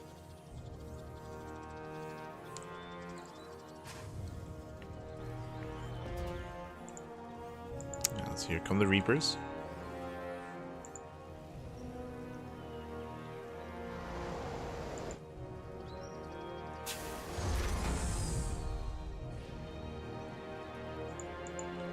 Reapers are moving out. Yakov, he's aware thanks to the Overlord Scouts, he knows. And as a result, his third base is going to be late, and he will be building up on 2 bases a little bit harder instead. Oh, he's staying in gas. Oh, hello. That is not normal. That is not normal here. So by staying in gas, he can do one of 2 things.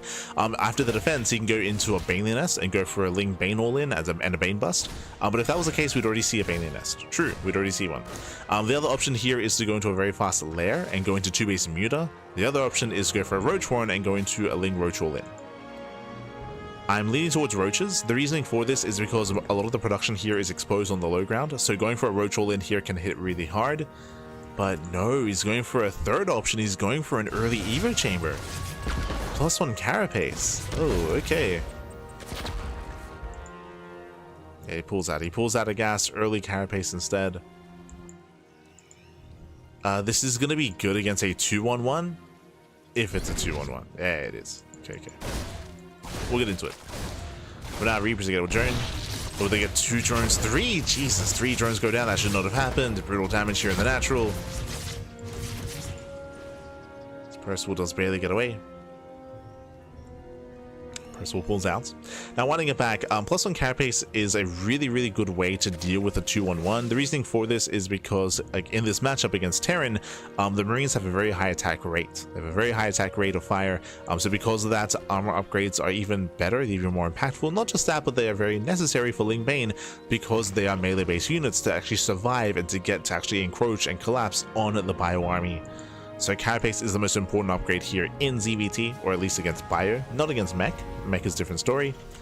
And it is a 2-on-1. Stim is on the way, and we do have the factory and starport follow-up after the 3rd CC. So 3 CC 2-on-1 out of Percival. This hits at around 5:30. Around 5 minutes 30. Now when it comes to YoungYakov, he's aware of the 2-on-1, but he's not aware of the 3rd CC. So he only has a piece of the puzzle.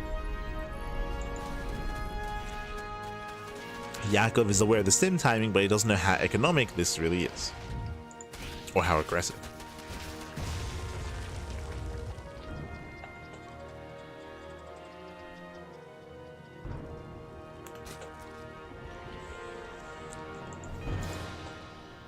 That's just keeping an eye on the Marines.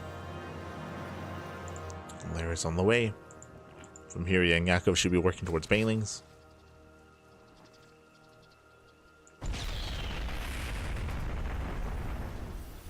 As carapace will be done in time.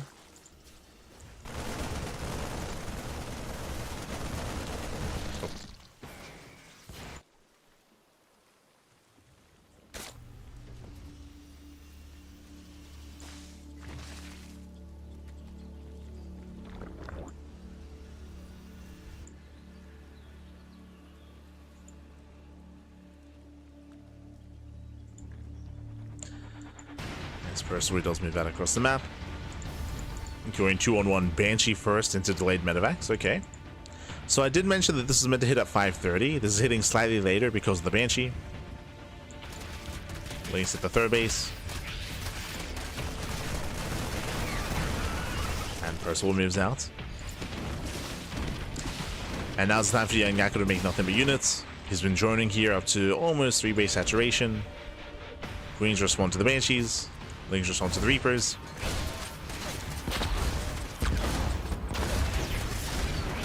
Reapers are surrounded. Drop is coming in.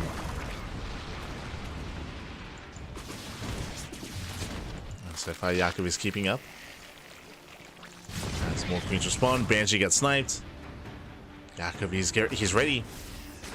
For the most part, he's ready here. He's still waiting a little bit longer for those Banelings. Marines, they try to go for the dive. Nice around here with the Lings. And Yakov holds. So far, so good. Yakov is holding on.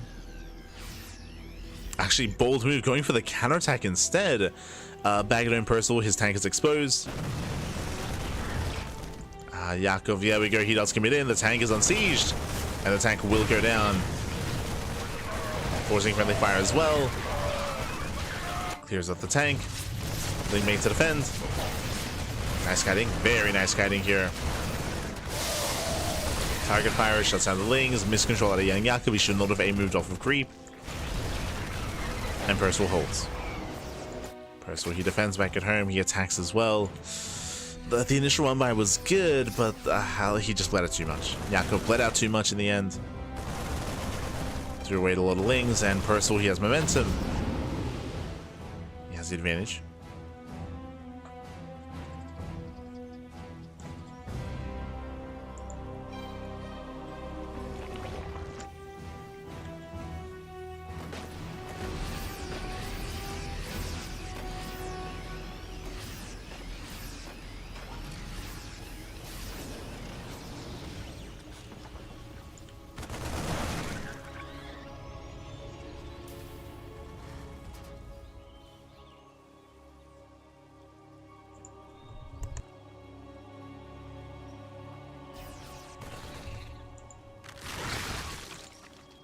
As Percival is pushing as momentum at the same time, YoungYakov, he's slipping into the mineral line.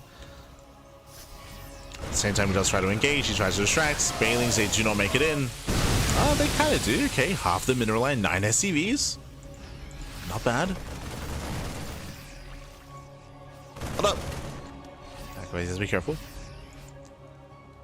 Again, Yakov is playing on a knife's edge here.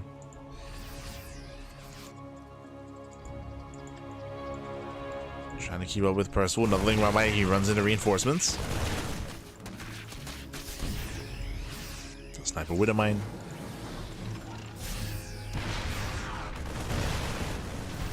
Yakov collapsing in and getting on top of the tanks. So these 2 tanks going down. Baileys, they cannot engage. Again, off of creep, they all get focused down. Oof. Yeah, the Ling Bane does nothing. Hatchery will fall, and Yakov is being pulled apart. He's trying to keep up. The trades here are so efficient. Percival pulls away. Hatchery goes down. Percival just keeps going in. And the creep is receding. The creep is receding. So much creep is being cleaned up. That's going to make it even more difficult when Percival moves out with his main army.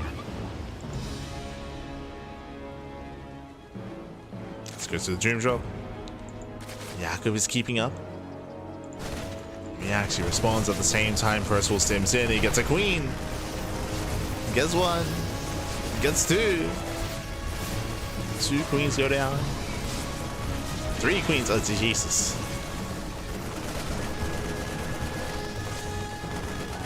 And gets into 3 queen kills. Star steps in, getting another queen. 4 queens go down.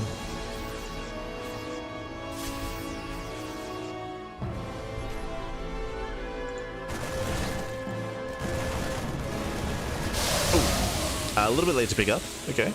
Some Banings reconnect.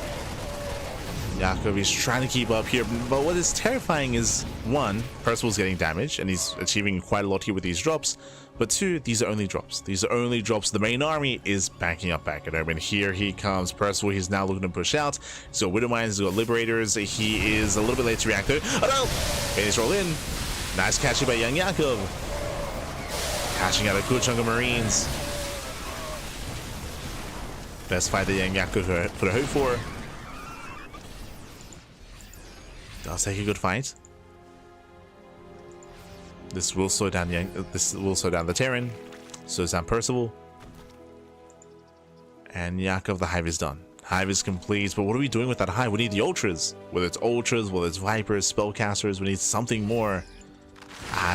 Lurkers. Okay, he's taking up into Hydra into lurker tech instead. Things they attempt to run by. Nice scan. Keen eyes out of Percival. Scans these spots of Lings. Job still moving in. And again, YoungYakov is still playing from behind. The fight in the center was good and all, but that was the only good fight that went. That was the only fight that went his way. Still 9 drones going down. Liberators, they pop off. A limited anti-air here for YoungYakov.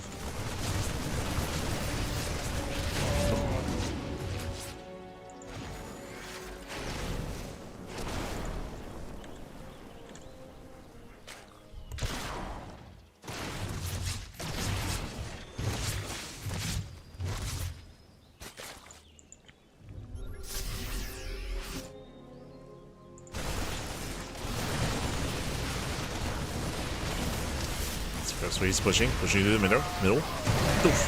Forcing a bit of friendly fire, but overall still better trades for the Terran. Full Minivac goes down. At the same time, though, we have another push on the right-hand side getting into the mineral line, and another drop towards the left. Yeah, Tricron attack out of Percival. Getting 23 drone kills. Ay. 27, 28, 29, 30. 32 drone kills. Almost 33 towards the end. Percival, he cripples the economy. Did trade out a lot of supply. That is true. Like, he lost a lot of medevacs there. He lost a lot of Marines. Percival, he traded army for economic damage. That was a lot of economic damage. We have the token swarm host on the way. Still in main Hydra, still no Vipers, still no Lurkers. The army here is still very lacking for YoungYakov. It's very lair tech. Trying to be sneaky with those Bard Banelings. Do love to see it.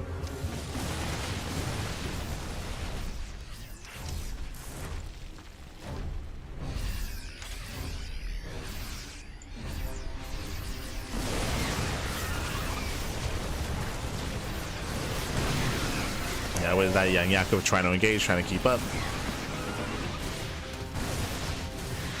And again, YoungYakov, he's struggling. He does go for a link counterattack, but again, he runs into more reinforcements.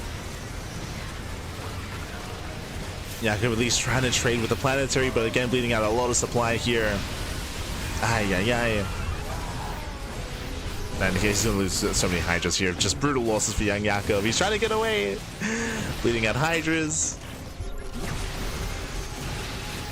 And this may just be the final fight. Percival, he just snowballs out of control. Takes a bit of engage. Did lose the planetary, but it does not matter.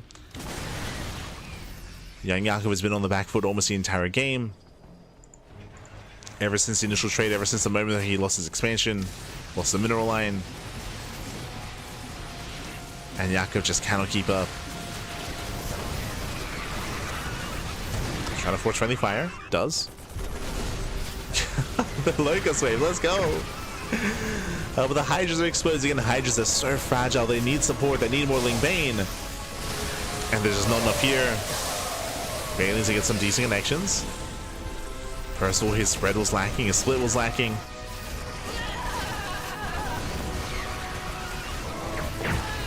And snipes are popping up. Hydras is going down. And the base is broken. And Yakovi's lost the center expansion. Again, he barely has any creep on the map. Like, Percival's just been so aggressive, so assertive.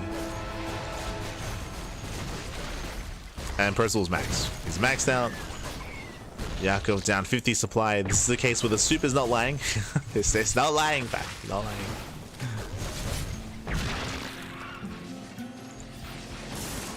And we're just waiting for the rally. We're waiting for the rally here. We are keeping some supply back at home, so Percival, he's not attacking with everything. Just keeping the supply at home. Liberation has arrived.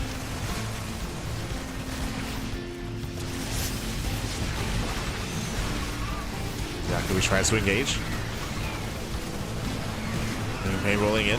Oof. I'll pick up there out of Percival, saves the ghost. Oh my god. And GG gets called. YoungYakov, he runs out of steam, and Percival takes game number 1. GG. Whew. GG, well played. With that, Percival does take a lead in the series. Again, YoungYakov, he was playing from behind from almost the beginning. He just had a really rough start against the drop-heavy play of Percival. Again, YoungYakov, he did have a decent run-by initially, so it all began with a run-by. He went for the run-by at the third base, but he bled out all of those lings. He got one tank, but it was not worth it. He lost so much momentum there, and that kind of opened things up for Percival to be active with his drops, to be active, to shut down bases, to shut down creep, and to snowball from there. YoungYakov, he was trying to keep up, and again, did have a really hard time keeping up with the mass mobility here of the Terran army, just because of the early losses and the early deficits. GG. GG, well played. With that, Percival takes the lead in the series, and now we're jumping to game number 2. Let's go. Let's go. And we'll see if YoungYakov can recover. As we load into a very interesting map here, spawning in the bottom-hand corner of the Old Republic, we have the South Korean Terran, we have the Blue Terran leading the series 1-0. It is Percival. And spawning in the top right-hand corner, we have his opponent, we have the Red Zerg player, the Red Zerg himself. It is YoungYakov. We go. And again, Yakov, he was trying to play Ling Bane Hydra, so he was trying to play Ling Bane Hydra Lurker tech. He did have a Hive, but because of his crippled economy, he could just never afford it. He could never afford the Hive upgrades, could never afford Spellcasters, could never afford Lurkers, or ever really maxing out. So it wasn't a rough position. We'll see if he can have a stronger mid-game coming into game 2. Welcome to the Old Republic. The Old Republic is a very large map, a very open map as well, with exposed 4th bases. We've seen players that struggle to maintain a 4th base on the Old Republic, but at the same time, we'll see what YoungYakov goes for here. Does he go into Ling Bane Hydra again? Does he go into Muta play?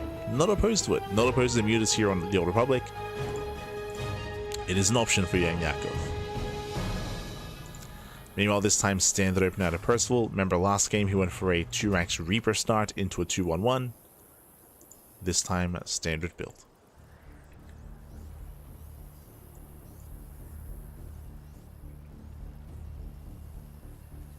We go.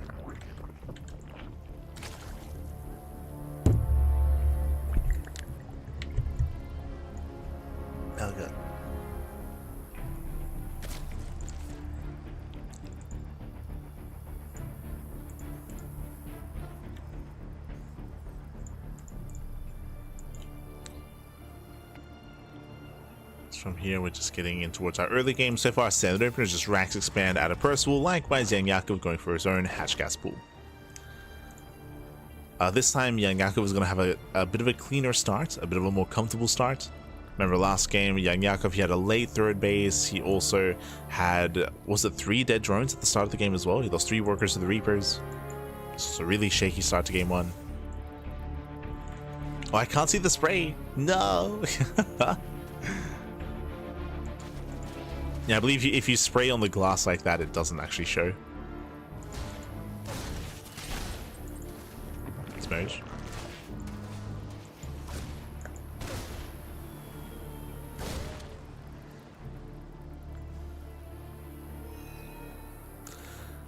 That was a bonk. I did hit my water bottle on the microphone by accident. I was going for some water. I was hydrating, Pappy. I was hydrating.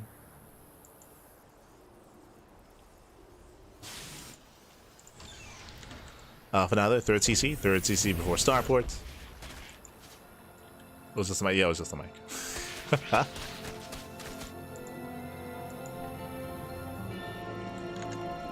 Don't forget to hydrate. Don't forget.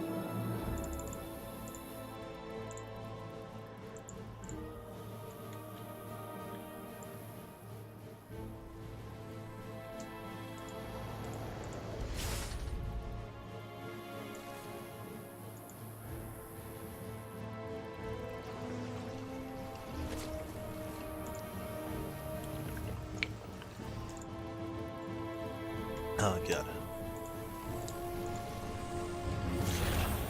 But for now we're settling in. Again, 3cc 111 standard build this time out of Percival.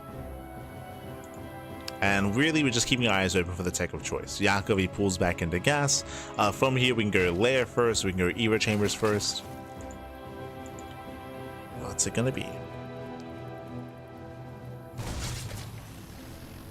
Oh, we have the answer. Lair for 4-minute lair. Okay, so we have an early lair timing. I'm feeling like deja vu here, but with an early lair timing, this could be one of 2 things. I'm leaning towards 2-base Muta, leaning towards Muta play, but I believe that he did this against Baby Marine earlier in the broadcast, and I believe this led into Roach play into Mutas eventually. So we could see Roach into Muta or just Muta play out of YoungYakov. Again, the lair is earlier than normal. He's taking a 3rd gas geyser, looking more and more like Mutalisks. Yep, Baliness, it screams Mutas. So this does scream Mutas. This confirms no Roaches. So no Roach play. Delayed Evo chambers. And we can get into Spire Tech. And now I do like the idea of going Mutas here on the Old Republic. We've seen a lot of Muta play just because of how large the map is. You have a lot more freedom to get into your Mutas. And there's the Spire. Percival does rotate towards the 3rd. Rotates, gets a volley off. No major damage. So far, so good. YoungYakov is holding on. Spore is done, and so far, YoungYakov does defend. He's keeping up with the Hellions and the Banshees for now. What's important, not just defending, but also denying the vision, denying the scouting here.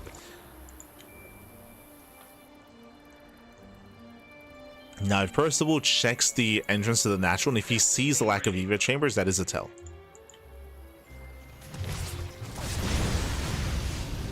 Nice pick up on the tumor.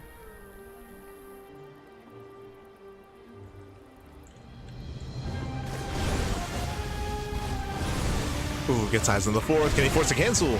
2 more volleys. Oh my god. Does force cancellation. Nice done by Percival. Banshees, they get in. Drones are going down. This is getting in a hand. 5 drone kills. And he scouts the lack of Evo chambers. Yeah, sees no chambers at the natural. Now going into the main. You can see shaking behind the mineral line, and the Banshees, they will scout. Oh, it's close. There we go. It does confirm. And now Percival knows. The Mutas are not a surprise.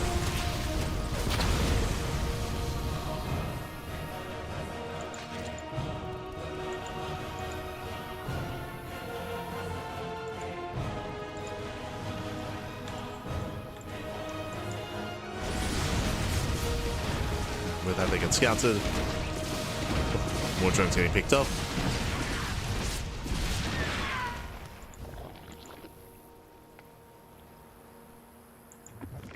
So far, there's 7 drone kills, despite the meter play. And again, the meters, they shouldn't get much done. We have turrets. Turrets in the mineral lines, turrets in the production as well. Turrets are set up. They're doing what they can. Oh. Again, they don't really get much done. And Percival, he just pushes anyway. Oh my god. He just moves out. Yeah, no fear. The mutas, they do catch some reinforcements, so that is going to be 1 muta getting picked up. And remember, 0-0 lean Bane. There's no upgrades, but there is Baneling speed. So Percival is rallying. He knows he has momentum, and the goal here is to break the center expansion, to break the 4th. We'll see if he can.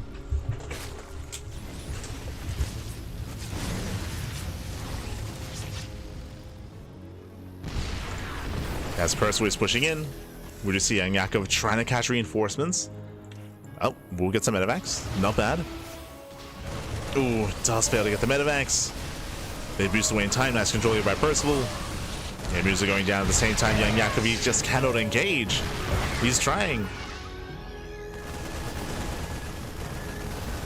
He is trying. As more mutas they do bleed off. Hatchery is going to go down.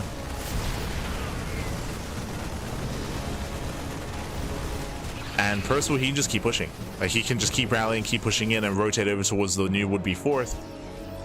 And he is. It pulls away, he rotates to the top side. Yakov, desperate to get some damage, he goes for a massive counterattack, but there are reinforcements back at home to defend. There's a scan. He sees the base.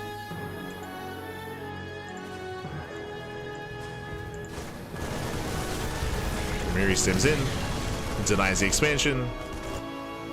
The Lings, they're going for the counterattack, but again, there are Marines back at him to defend. Widowmine doesn't borrow in time. Okay. Lings are breaking through. Yakov, can he get some critical damage here? Gets into the middle line, SCVs are going down. Yakov, is this enough though? Alas, he cannot break through the turrets. Turrets, they punish the mutas. Oh, good. Banelings, they do connect. Okay, no control there from Percival. He was paying attention back at home. That's going to be 19 dead SCVs. And we're getting messy. We're getting a little bit messy here. Yakov lost the base. Yakov lost all of his ground army, but he got 19 workers. Killed 19 workers in the end. Yakov, economically, he's in an okay position, but the army's still lacking. Oh. Space is denied once again.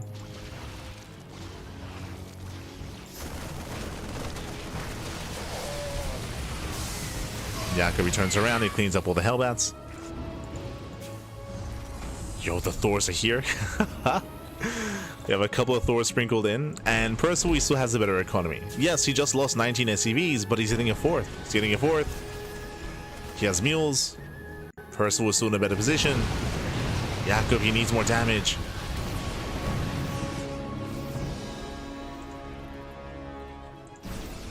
Yakov needs more back.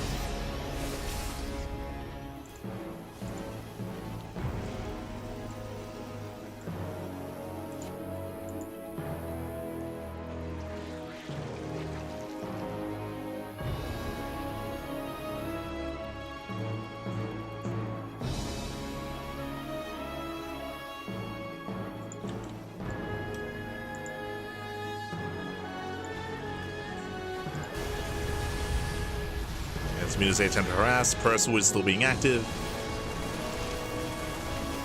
Comes in for the drop. Shouldn't force a cancel. The Might Shield up. Oh my god, massive connection. And now he gets into the mineral line. More Widowmines are setting up. Another disconnections. But the base still goes down. Again, brutal target firing there out of Percival. Snipes the expansion. YoungYakov, he still cannot mine. He cannot mine, papi. Medevacs, they unload in the main, and now Percival, he's rallying everything he can. Now it's target firing on the Banelings. Percival trades as efficiently as possible. He denies the base once again, and he's just rallying. He's just rallying across, this time with the Thors. This time with everything.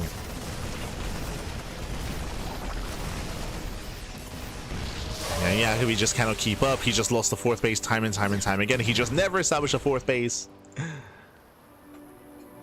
And Percival, once he brings it down, he backs off. Honestly, he could just keep pushing. He could just keep going. But Percival is playing it safe. Does focus down 3 more mutas.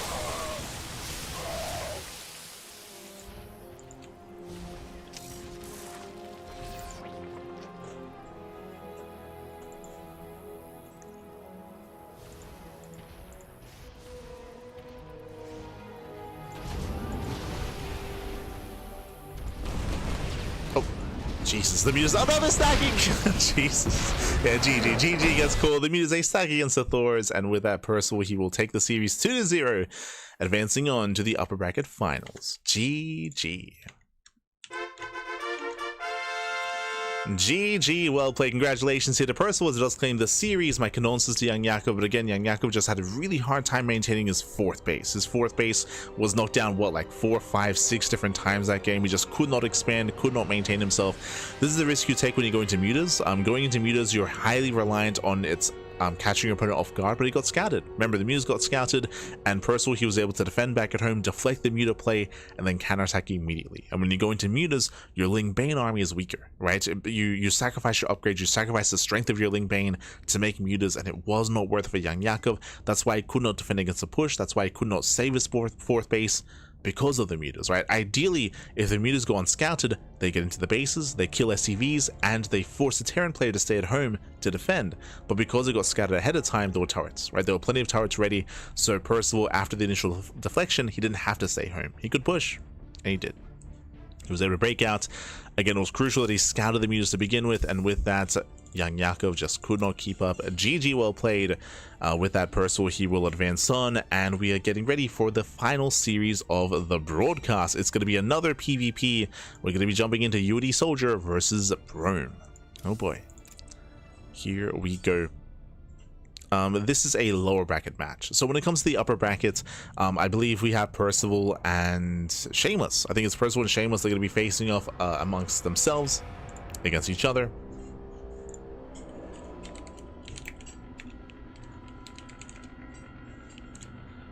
They're going to be facing off, and we are going to be heading on over here to lower bracket to determine which of these players is going to be eliminated from the tournaments. Oh boy. Later on tonight, we have more lower bracket matches as well. So more lower bracket matches as we're jumping into that PvP. Let's go.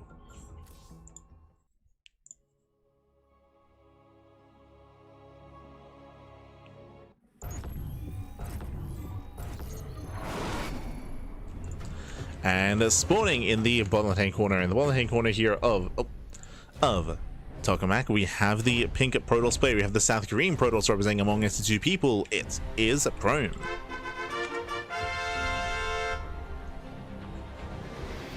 And spawning in the top right-hand corner, we have his opponents. We have the green Protoss player, the green Protoss representing CSO Esports. It is UED Soldier.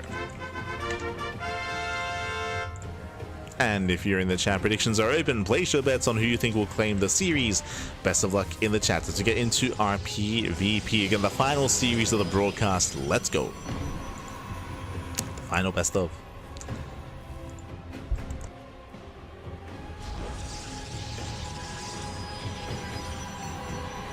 As is the third PvP of the day. We saw a lot of aggression, a lot of assertion between Shameless and Jumy earlier, if you recall. We saw a lot of all-ins. Here, I'm curious to see how our players will approach this. Brome, he can be more aggressive, he can be more in your face. Our eyes are on Brome for the most part. But I'm excited because these 2 players are from different regions. UD Soldier from Europe, or Brome from South Korea, and they don't often play. Especially because Brome, he doesn't really compete in many StarCraft 2 tournaments. Brome, he does invest a lot of time in StarCraft Evolution. If you've been watching our coverage of SE Evo, then you should be very familiar with Brome. Brome, he's one of the best Protoss players in SE Evo. I'd say he's maybe top 3, top 4. He's up there though. He's up there when it comes to Protoss representation. I think I might place Brome above Rebellion in SE Evo. It's hard to say, but they're close to each other in skill. Maybe I would give the edge to Prone, maybe. But again, he devotes a lot of time to StarCraft Evolution, less time to StarCraft 2. So we'll see how he compares.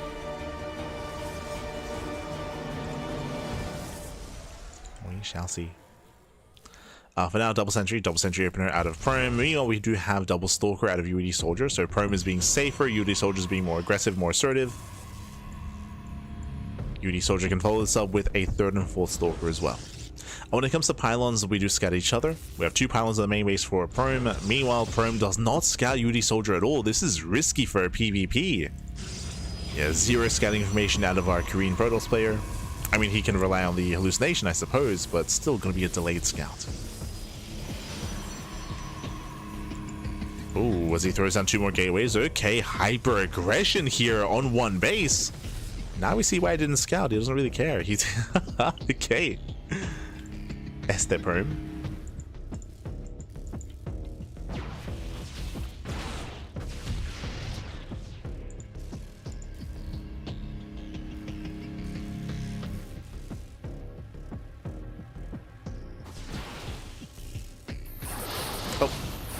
As Force Shields do lock down UD Soldier. They lock him down, and we do pick off one of the Stalkers. Not bad. Guess, oh, nice body blocking as well. Does body block, and the second Stalker will fall. Better trades for Prome, as I believe Prome, he lost 1 sentry. Yeah, 1 sentry. Using 1 sentry. We do get a full scout UD Soldier. He does see the 4-gate setup. Again, hyper aggression out of Prome. The gateways, they're coming online. And UD Soldier has to get ready back at home. He's getting his Immortal. His Robo's on the way. He needs his own Immortal production. Safety shield batteries as well.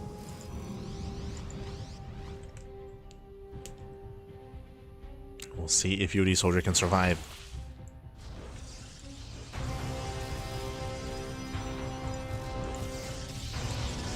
The station moves out. Prome, he confirms the timing of the Nexus. He does spot the Robo as well. And here he comes. And this early on, sentries, they're so effective just because there's no blink, right? There's no blink, there's no Warp Prism, so force fields, they will lock down an army. For now, he does fan out. He fans out his probes, his hallucinations. Doesn't quite scout the pylon. And here comes a prism for the move outs. Again, 4-gate. So, borderline 1 base 4-gate all in. I say borderline like he technically has a natural, but very undersaturated, only 4 probes.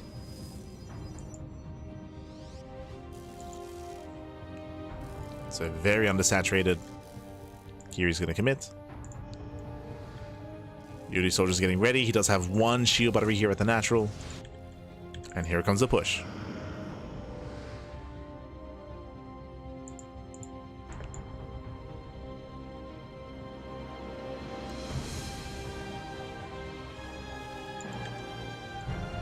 So here comes Prome. Can he lock down the Immortal? We should be seeing a warp in here. There we go, warping in 4 Stalkers at a time. UD Soldier's aware of the army. He only has 1 shield battery. Ah, he splits up. He splits up his army. Prome headed for the main, going for the he's going for the force field. Does misplace. There, Jesus, that should have been 1 force field. Instead he throws down 3. Oh, the prism goes down, and miscontrol here by Prome. He can still keep force fielding, but he does not get his army into the main. Yeah, he doesn't get in. A fumbled assault here from Prome. Fumbled execution, and UD Soldier defense. He does defend here. Prome, he had potential. He had so much potential, but misplaced the force fields. Fumble the Warp Prism micro, and UD Soldier, he'll take this. UD Soldier, he's has a better economy. He's on 2 bases, much higher probe count. He has the greater army as well. Yeah, it all just fell apart for Prome. And again, he had potential. Definitely could have worked.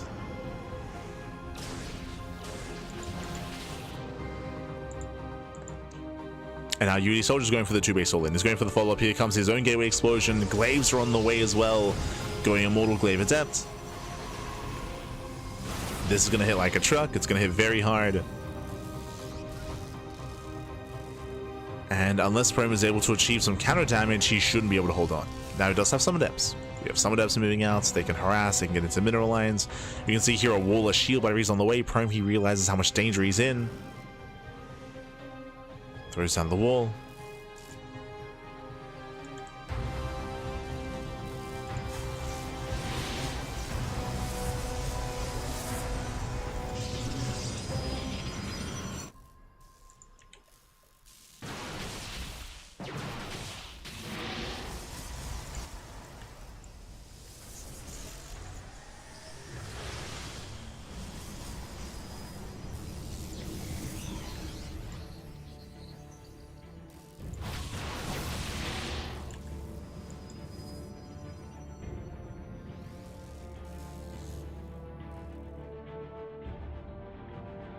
As we just ordered, he's moving out.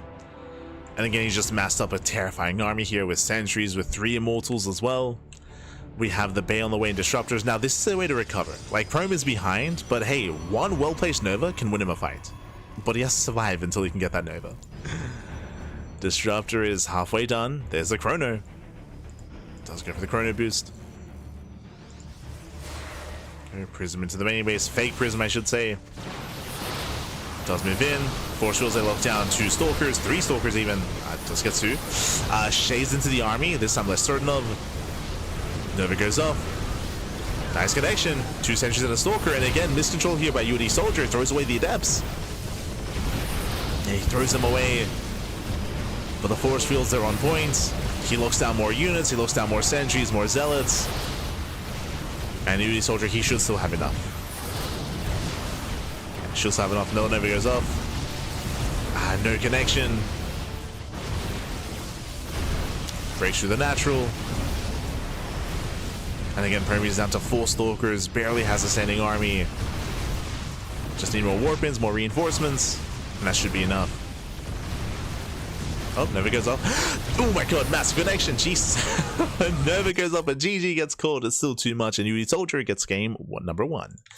GG. GG, well played. He does take the first game here. Again, just a really rough start for Prime. Winding it back, Prime, he went for his own quote-unquote 1.5 base or 1 base all in, going for 4 gateways, mass sentry, and there was potential. He went into the main base, he force fielded the ramp, but he misplaced the force fields. He misplaced what should have been 1 force field was 3. So he fumbled the ball, he panicked a little bit, he threw down 3 force fields trying to rectify his mistake. Because that was happening, he had some miscontrol and he lost the war prism. Without that prism, he couldn't ferry his army into the main base. That could have been game. He had so many sentries that could have been game then and there. But again, he fumbled the execution. GG. GG, well played. With that, UD Soldier takes game number 1. Now we're loading into game number 2. Let's go. Let us go. We're jumping to game 2 here. UD Soldier needs 1 more game to claim the series. Prime has to win this game to force the ace match. As spawning in the bottom right hand corner of Oceanborn, we have the pink Protoss player. The pink Protoss himself representing among us 2 people, it is Prime. And spawning in the top left hand corner, we have his opponent. We have the green Protoss player himself representing CSO Esports. It is UED Soldier.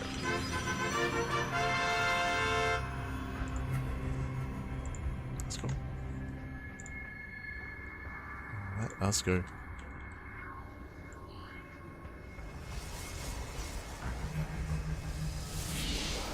So here we are going to be settling in.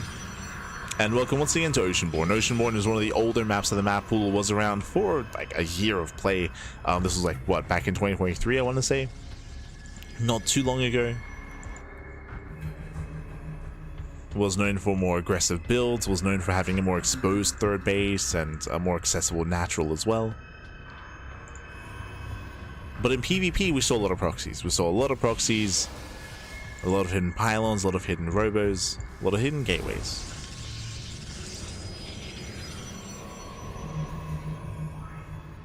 Despite that,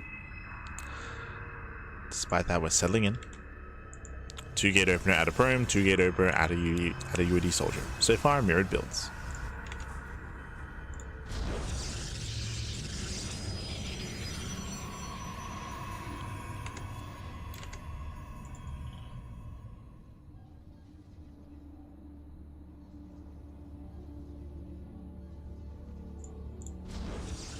I'm married.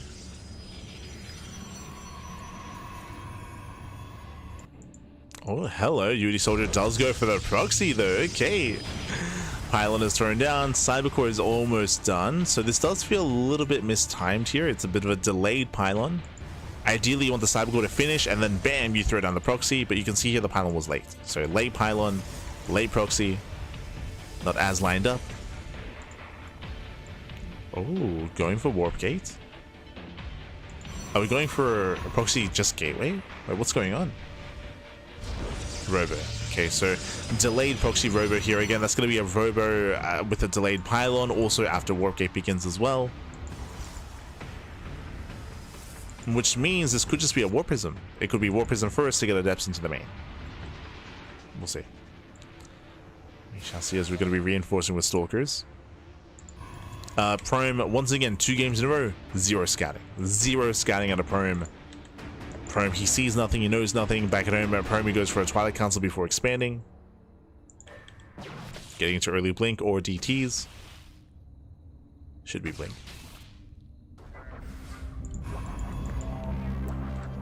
As it does, they do shade past.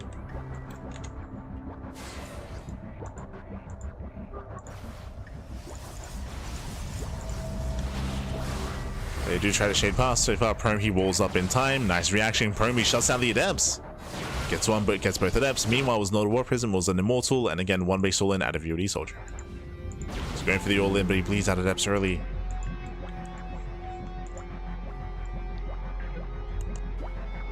And remember, Prome, he's not expanding, by the way. He himself, without even scouting, without getting any vision, he's going for his own 1 base all-in as well. So we have 1 base Blink versus 1 base Immortal. What comes out on top?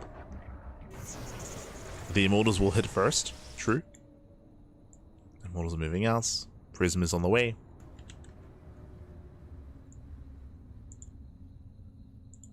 Prome does miss the army.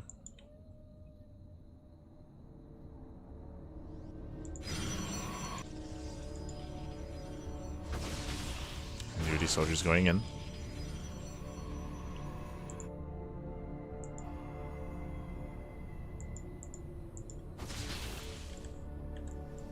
Trying to at least. There's the recall. Prome, he does spot the all-in. He's now aware. He's like, oh god, you're all-inning me. And there are so many Stalkers. He's got 11 Stalkers defensively. Blink is almost done. Ideally, Prome, he wants that Immortal. Yeah, Blink's in, or he dives in. 1, 2, goes to the Prism. Ooh, takes out the Immortal. The Immortal goes down, Prism goes down as well. And now in a head-on fight, Prome, he has numbers advantage. And there's no reinforcements, no extra warp ins. Prome, he will defend.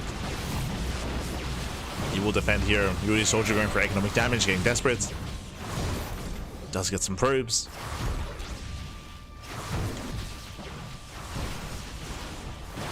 Yeah, 7 probes go down. Decent economic damage here, but what about the main army?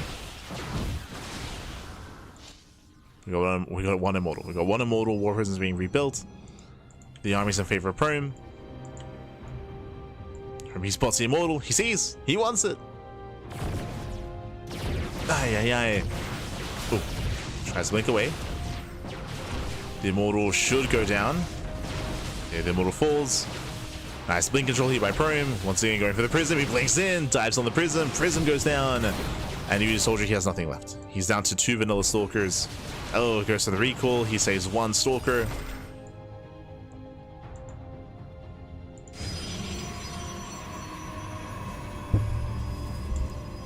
He saves 1, and here comes Prome.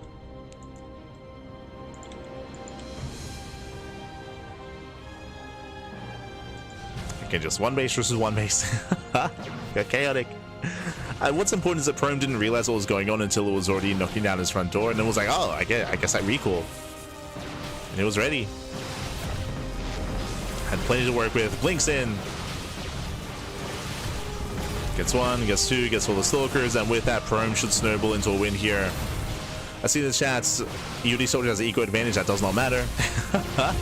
Probes don't matter, not in this kind of game state. As he's down to 2 Stalkers, GG gets called, and Prome ties up the series 1-1. We are going to the ace match. GG. GG, well played. We're going to game 3, and we'll see who can claim the series here. We're going all the way to the final game, to the ace match, and game 3 is going to be on Ley Lines. Winding it back as a reminder, we had one base all in versus one base all in. Prome did not scout, but he did get eyes on the army as he was pushing across the map. So once he realized what was going on, he was able to recall back home. Prome, he had 11 stalkers against like the 4 of UD Soldier. Yes, he did have the immortal, but we saw that he was exposed and he lost everything. He lost the immortal and he lost the prism. As soon as that happened, that was game. That was game then and there. Yes, UD Soldier, he got into the mineral line, he killed some probes, but that doesn't matter when you're going for a one base all in. The economy isn't as important when you plan on ending the game early, when you plan on making sure that your opponent doesn't take advantage of that economic lead. So GG, well played. With that, we're getting into the ace match. Let's go.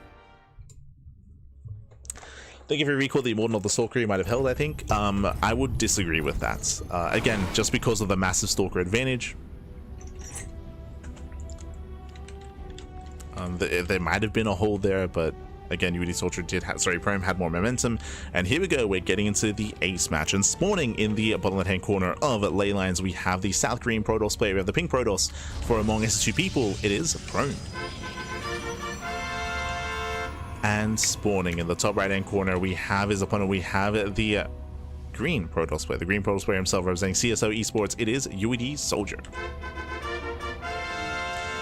The difficult thing, just winding it back and just explaining that a little bit for UD Soldier, is that even if he saved the immortal, because he was proxied, because his robo was in the center of the map, it meant that he couldn't reinforce, so he had a massive disadvantage when it came to what kind of army he could use to actually build up his own defenses back at home. He'd be stuck with one immortal, and again, UD Soldier had a massive stalker advantage, he had the tech advantage as well.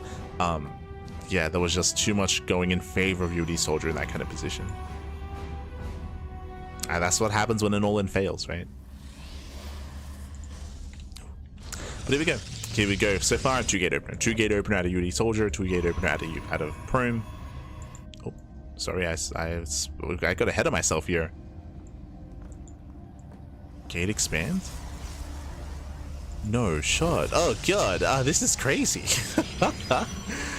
This is unfortunate. Okay, so a couple things are happening here. Hyper greed out of UD Soldier, going gate expand. Now, I don't blame him for doing this, because fun fact, this is the first time that Prome is probe scouting the entire series. It's the first time. Game 1 didn't probe scout. Game 2 didn't probe scout. So here it makes sense, but unfortunately game 3 he does probe scout. So really unlucky here for UD Soldier, as Prome, he does confirm, he scouts, and now Prome can reactively respond with a one base all in. We'll see if he does. Ooh. As UD Soldier, he should chase this probe. Now, the reason why he needs to chase this worker is because there's a very high chance that this probe proxies. Very, very high chance. So UD Soldier has to chase, has to make sure he spots this. Back at home, third gateway, one base all in. So Prome is going for the one base all in, which makes sense. He's going to try to punish the greed of UD Soldier, and this is going to be a difficult hold. It's going to be a very tough hold here. Remember, this was a Nexus before the Cyber Core.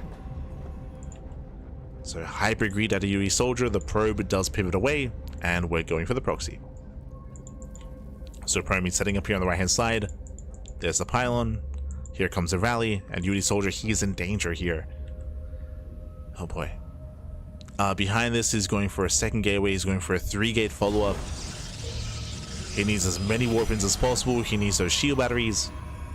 That is the one defense advantage here that UD Soldier has. That is going to be shield batteries and the NG overcharge as well.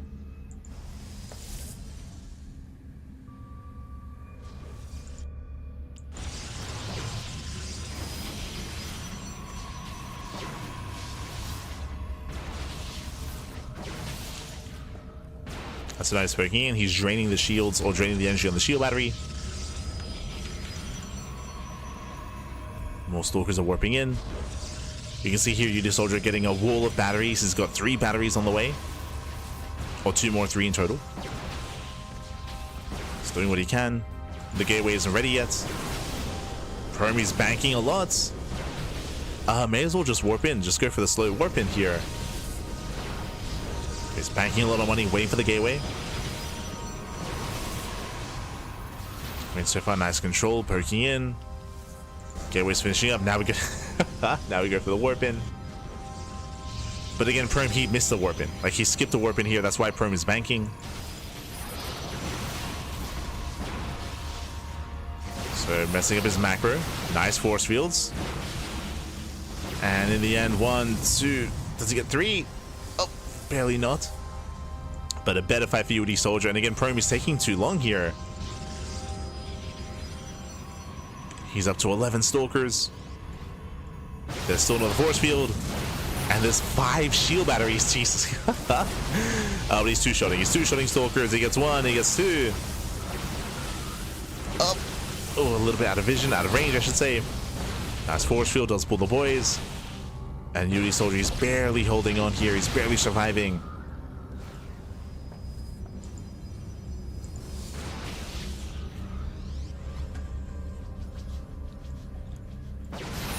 Still has a lot of energy to work with. Oh, but now he's one-shotting. Jesus. It takes down 2, 3 Stalkers go down. Catching other Warping and Stalkers as well. And these are some rough losses here for UD Soldier. Down to 3 remaining Stalkers. One of them barely standing. Prome, he might still have enough here. Yeah, it might just be too much. The problem with Mass Stalker is that there's just so much burst damage for Prome, where you can see these shield batteries have plenty of energy, but it doesn't matter. Like, they're not being used. Yeah, they cannot be used, and Prome, he's done it. He breaks through the wall, breaks through the Stalkers, nothing left, and with that, Prome, he's done it. He has done it. He has broken the back of UD Soldier. UD Soldier, he chose not to go for the Robo, chose not to get the Immortals. GG gets called, and Prome will take the series 2-1, eliminating UD Soldier from the tournament. GG. GG, well played. UD Soldier, who went for the 3-gate defense, the 3-gate response. As we did try to emphasize, when you're going for Stalkers defensively like that, the shield batteries matter less. There was a lot of energy. There was a lot of energy on those shield batteries, but because of the sheer burst damage, because Prome was two-shotting and sometimes one-shotting Stalkers, it meant that the shield batteries, they weren't effective. They didn't do anything. They didn't have the time to actually come into play. So despite all the shield batteries, despite all that energy, didn't achieve anything. That is where Immortals and arguably Void Rays a little bit, but Immortals and Robo responses are a little bit stronger because of the greater armor and the greater HP pool. The Immortal survives the volley, and the shield batteries actually keep the Immortal alive, right? They actually keep those units alive, and they're able to make a stand and buy more time for extra warpins and extra units. Here we saw that UD Soldier, again, he just was bleeding. Sorry, yeah, UD Soldier was just bleeding out too much, losing too many Stalkers too quickly. GG. GG, well played with that. Congratulations here to Prome as he does claim the series, and my condolences to UD Soldier. Again, took a really big risk as well. I should wind it back and emphasize that as well. UD Soldier went for a very greedy build, very greedy build, going for a gate expand. This is borderline illegal, by the way. Like, you should never get away with a gate expand, and he got scouted. It was a calculated risk, which is why I don't blame him. I said it at the time, right? Prome didn't probe scout. Game 1 or Game 2, like both Game 1 and Game 2, Probe never probe scouted, so there was a high chance that he wasn't going to probe scout again in the ace match. So I understand UD Soldier's logic there, but he gambled, right? He gambled incorrectly, as Prome did scout in the ace match. GG, well played. So congratulations to Prome as it does claim the series. My condolences to UD Soldier as he is eliminated. And with that, we are going to be wrapping up for our morning broadcast. Very quickly here, as we switch our scenes over and catch up on our schedule. Here we go. Oh boy, there's a lot going on. There's a lot going on here. I might adjust the schedule a little bit when it comes to the Kung Fu Cup broadcast, just to make the week a little bit leaner here. But we have a very busy week ahead of us here. We have the OSC Rising Star tournament Monday and Tuesday. We just wrapped up with the Monday morning cast. We're going to be live again this evening at 6 p.m. KST. That is going to be in 7 hours. In 7 hours time, we're going to be live with the next part of the OSC tournament with 5 more best of 3s, and then tomorrow morning we have more best of 3s as well. So we have a lot of matches for the OSC Elite Rising tournament this evening and tomorrow morning as well. Wednesday we have Biggest Cup, we have the War TV Monday. Thursday we have the Turtle Tussle and the Pondcast. Friday, Saturday we have a Kung Fu Cup, and Sunday we have the Sparkling Tuna Cup as well. That is our monthly finals, bear that in mind. That is also around the corner. Now I believe December might be a little bit leaner here, so we might decide to reschedule one of those Kung Fu Cup days, just to make it a little bit... Wait, what is that? Oh, that's Saturday. Oh no, we might keep that actually. Yeah, well, we'll see. But yes, December might be a little bit leaner for us. We might spread out Kung Fu Cup a little bit instead. But I just realized that RSL is in December. True. So we have the Rival StarCraft League offline event. That's going to be in December. We have the Platinum StarCraft League finals. That's going to be in December as well. True. So there's going to be a lot of content, at least in the first half. And yeah. With that, GG. Well played. Hope you all enjoyed yourselves. Again, we have more Rising Star tonight and tomorrow morning as well. Oh boy. So a lot of content, a lot of StarCraft. I'm going to go pass out. I only slept 4 hours. I barely got any sleep, so I'm going to try to get a little bit more sleep here, get some breakfast, get some food, get some sleep, and get ready for some more StarCraft later on tonight. As always.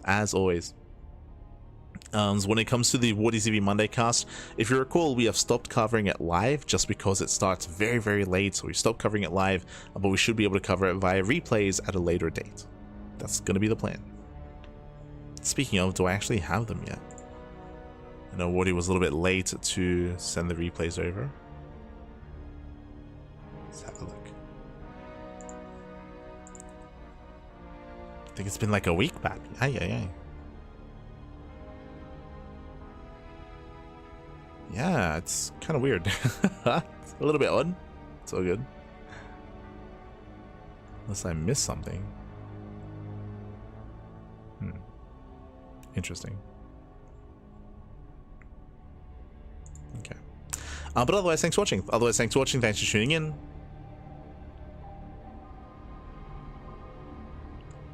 I sometimes see gate expand at 3K because default builds at bronze to GM at the start before there are separate builds for different matchups. Oh, no shot. There's like a bronze to GM guide teaching players to gate expand in PvP. Like, that's crazy. No shot. If that's true, I mean, I'll take your word for it. But yeah, that's... I feel like that's teaching some bad habits. I mean, I say teaching bad habits. I guess as you mentioned, it is easy to just have one build per matchup, and that's the go-to for other matchups. But yeah, be careful with that, because that is teaching some that's teaching some bad habits, I would say.